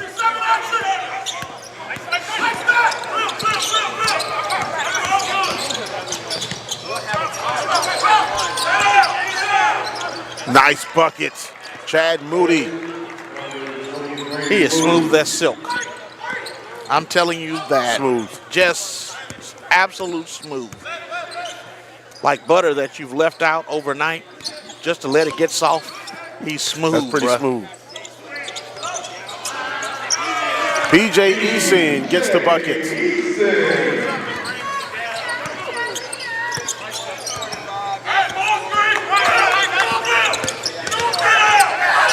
Grambling hedging. No bucket for Quincy McGriff. Flipping with the rebound. A year from now, a lot of those plays are going to start falling for Alabama A&M. Oh, is it going to be a double foul? There'll be a foul coming up, it looks like, on Crosby. Second personal.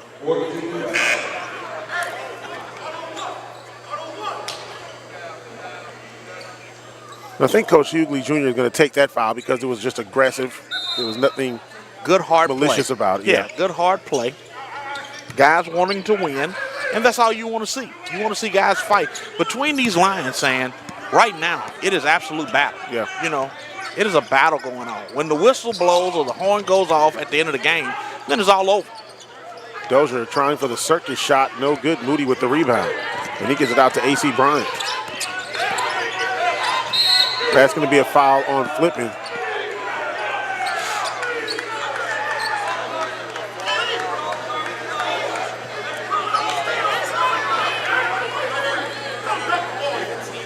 In this last 4 minutes, tell your team down the stretch that we're preparing for playoff action. We're preparing for tournament action. So if we're ever in a situation that we need to do certain things, we need to learn how to do them now. This is a good game to put in a lot of the little things that you'll need to do in a Tuesday game if you want to win and keep yourself alive for the tournament. McClain for three, no. Good rebound by Anyon. Moody will drive. Little wraparound layup, no good. Sebo Newton with the basketball. To Flippin, that's going to be an offensive foul. I can't be mad at that call by the official at all. Not at all. I can't be mad at that. Good job by Dozier setting it up. Yeah, that was easy. Final media timeout. 3:52 remaining in the game. Grambling up 16. Back after this.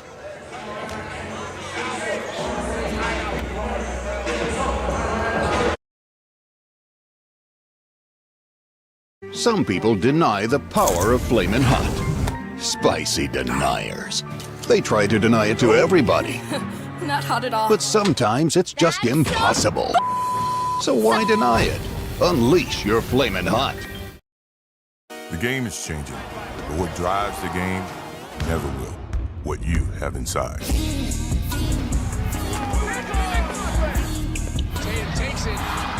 Gatorade, is it in you? Hey, yo, SWAC fans! The 2025 Starry SWAC men's and women's basketball tournaments presented by Buick will take place from Tuesday, March 11th through Saturday, March 15th at the Gateway Center Arena in Atlanta's Airport District. The tournament will feature the top 10 teams from the SWAC competing for championship titles with 2 NCAA tournament berths on the line. All 14 games will be broadcast live on ESPN Digital Networks. For more information on the 2025 Starry SWAC men's and women's basketball tournaments presented by Buick, visit SWAC.org.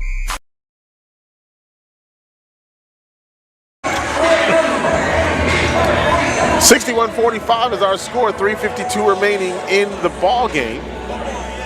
For the Grambling Tigers, they're trying to get to their 7th win in conference play. And for Alabama A&M, they're trying to get to their 7th win right now. Of course, if things hold, Grambling would go to 7-10 and would be in 8th place. We'll try to get to some scores here in just a second. So 7-10, 8-9.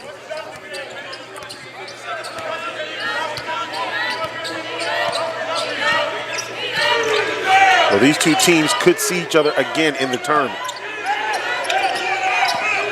in another week.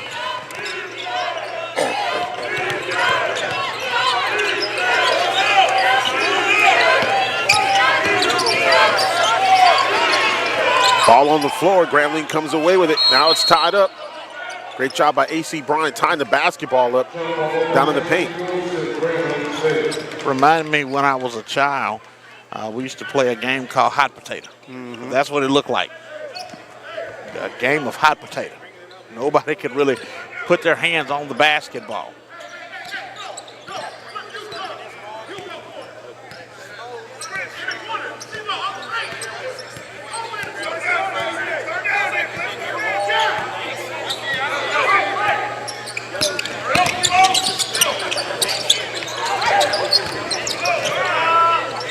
Got a big time score to tell you about here in just a second. Foul coming up, it looks like. 2:53 remaining.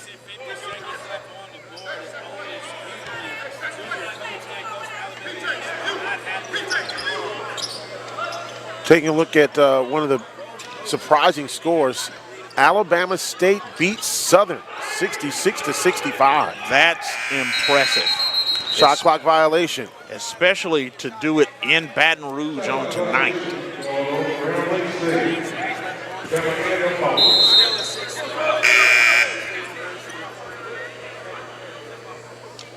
So for Alabama State, they're now 11-6. They won 2 in a row, and slowly they've just continued to climb. Jackson State beat Arkansas Pine Bluff 76-69.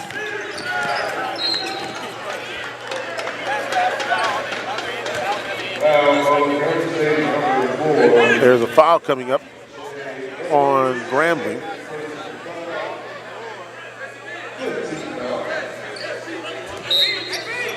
Alcorn getting by Mississippi Valley, 72-64. Well, Alcorn now goes to 10 wins, which makes that game with Florida A&M and Bethune-Cookman even more important on Saturday, because if Florida A&M loses that game and Alcorn wins, they can climb up to 6. Or 5th, rather. 5th place, right? Yep. Nope, it'll be 6. That's right. Alabama State would have to lose here. Oh.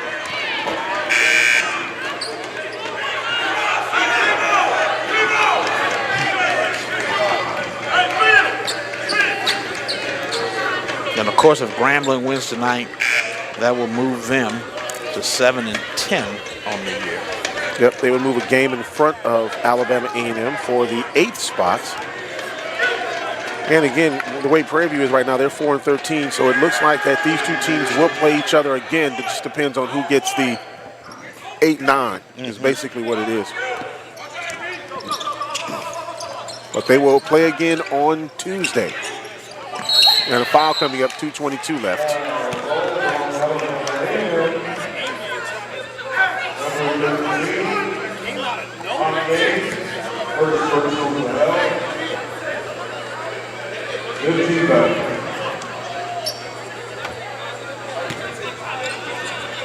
Have to like to a certain degree that Alabama A&M is not conceding. They're continuing to fight. Doja did a good job on that last play. Foul coming up, and that'll be charged to Aaron Smith. Doja's lucky. There's a couple of times in that particular possession that he used his offhand to kind of push off instead of shield.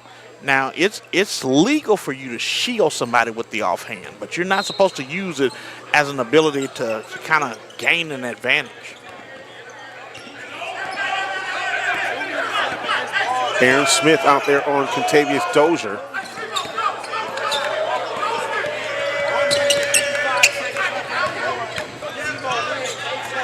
Dozier will take the three. No.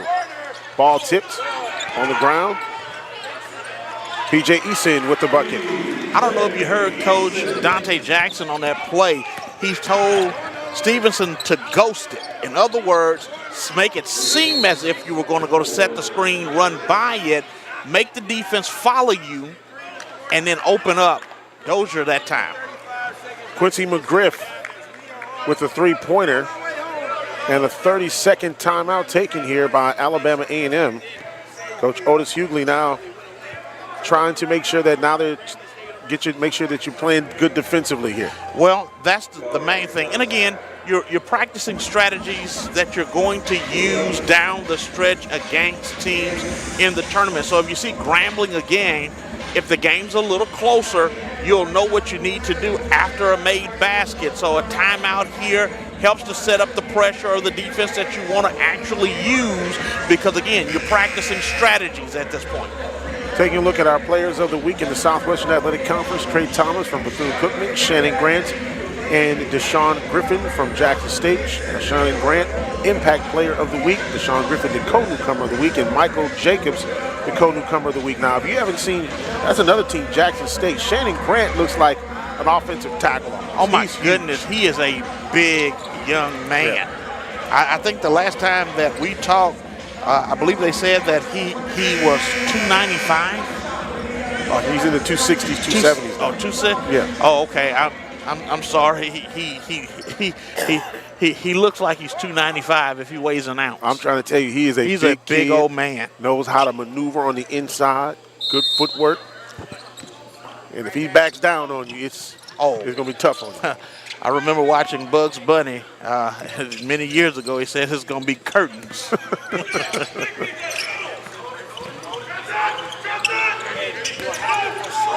Dozier out front.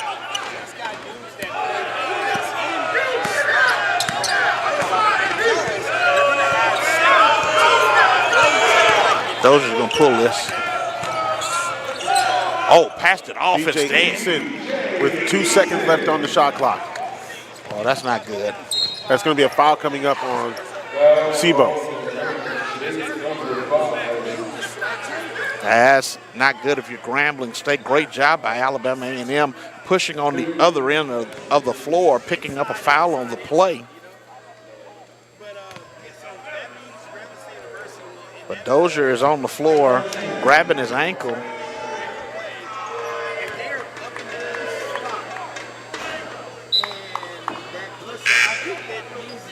Coming into the ball game now, Warren Ye, the freshman from New Taipei, Taiwan, went to Bridgeton Academy. 6'5" freshman. Ye was that young man that Coach Otis said that he got a call, say, hey, you got to get this kid on your team. And so he's played a little bit this year, not an awful lot, but he's a young man that definitely can knock it down. Ademola Oladipo also in the ball game, 6'6" sophomore from Houston. 65-50. 39 seconds remaining in the game. Nice move by Stevenson.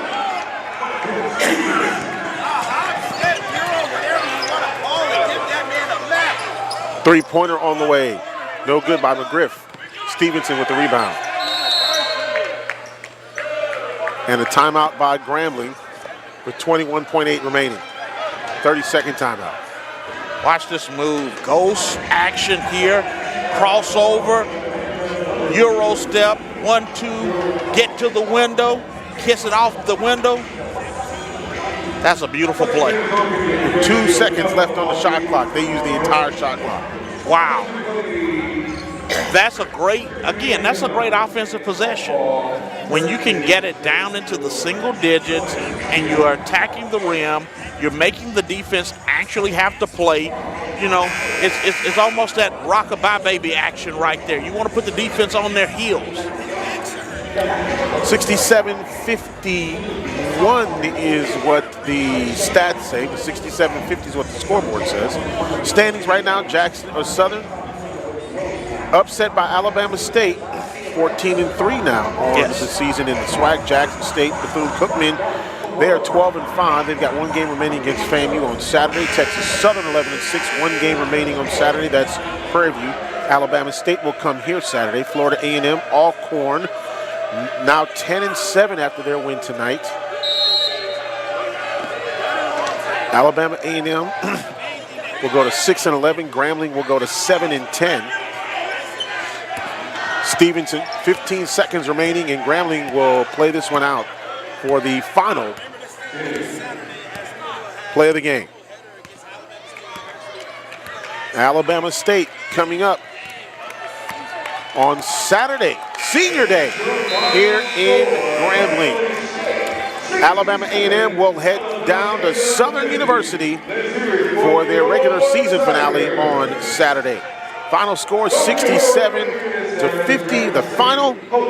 And honestly, when you look at this ball game, it really was about Grambling taking this game under control very early in the contest. They did. It was from the beginning until the very end. Grambling decided that they were going to impose their will on Alabama A&M in this contest, and Grambling was taking no prisoners whatsoever. And so tonight, Grambling one step closer to where they really want to be, which is being able to be an efficient basketball team going into the Southwestern Athletic Conference tournament.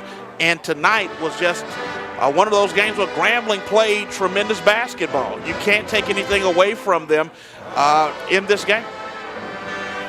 Final score 67-51. Now 67-51 is what the stats say. 67-50 is what the scoreboard says. Leading the way for Grambling, James Flippin. He had 18 points, and he also had 2 rebounds in the contest. He was 8 of 10 from the field for Alabama A&M. 2 players with 10 points, Say and McClain, both with 10 points in the ball game. And so really not a lot of scoring if you're Alabama A&M, scoring just 50 points in the contest. It says also a lot about the defense of Grambling too, because Alabama A&M 14 turnovers, Grambling with 11. So it said a lot about the defense as well. And I was just about to say, if you can look at the free throws and if you can look at rebounds and turnovers, those are the areas. And again, we talked about the formula. You have to win at least 2 of those formulas, 2 of those areas if you want to win a basketball game. Grambling shooting 55% from the field. It was 32% for Alabama A&M, 40% from long distance, 27% for Alabama A&M, and of course the Grambling State University Tigers now move on. Alabama State, final regular season game. Head coach Dante Jackson joining us here at the press area. And Coach Jackson, first of all, congratulations on a big win tonight. Thank you. Appreciate it. Definitely needed this one. Coach, you know, from the very beginning, you guys came out with this intensity in the ball game, and really it was about not only the defense, but really selecting good shots and taking control. You know, that's been our Achilles heel this year so far, man. We've haven't had good possessions and not enough good possessions. And I said, you know, to myself, man, we keep finding ways of struggling, and I got to do a better job of just saying, well, if we're going to run a play every doggone time down, then every time down we'll run a play and just slow it up and just walk it up so we can try to get the ball to the right person no matter what. When you look at James Flippin, he had a great game, 18 points in the ball game. Yeah, he had a great game. Got to do a better job of rebounding today.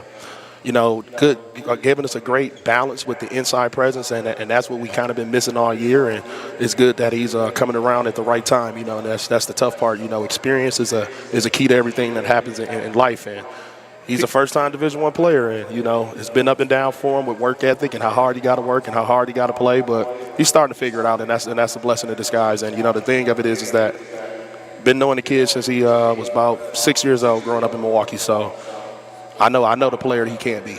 P.J. Easton, 8 points, 7 rebounds. He continues to improve. Oh, man, just continues to be a great job, man. P.J. is a big-time defensive presence for us. You know, we missed him this past weekend being out in Florida.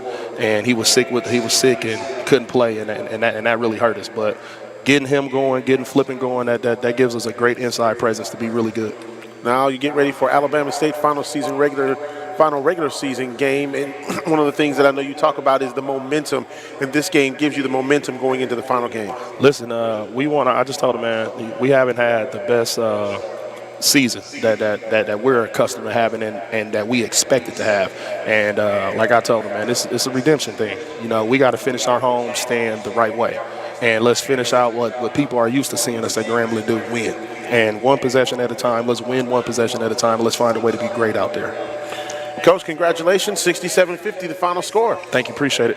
Head coach Dante Jackson joining us here at Press Row. And, of course, the Grambling Tigers will take on Alabama State on Saturday afternoon.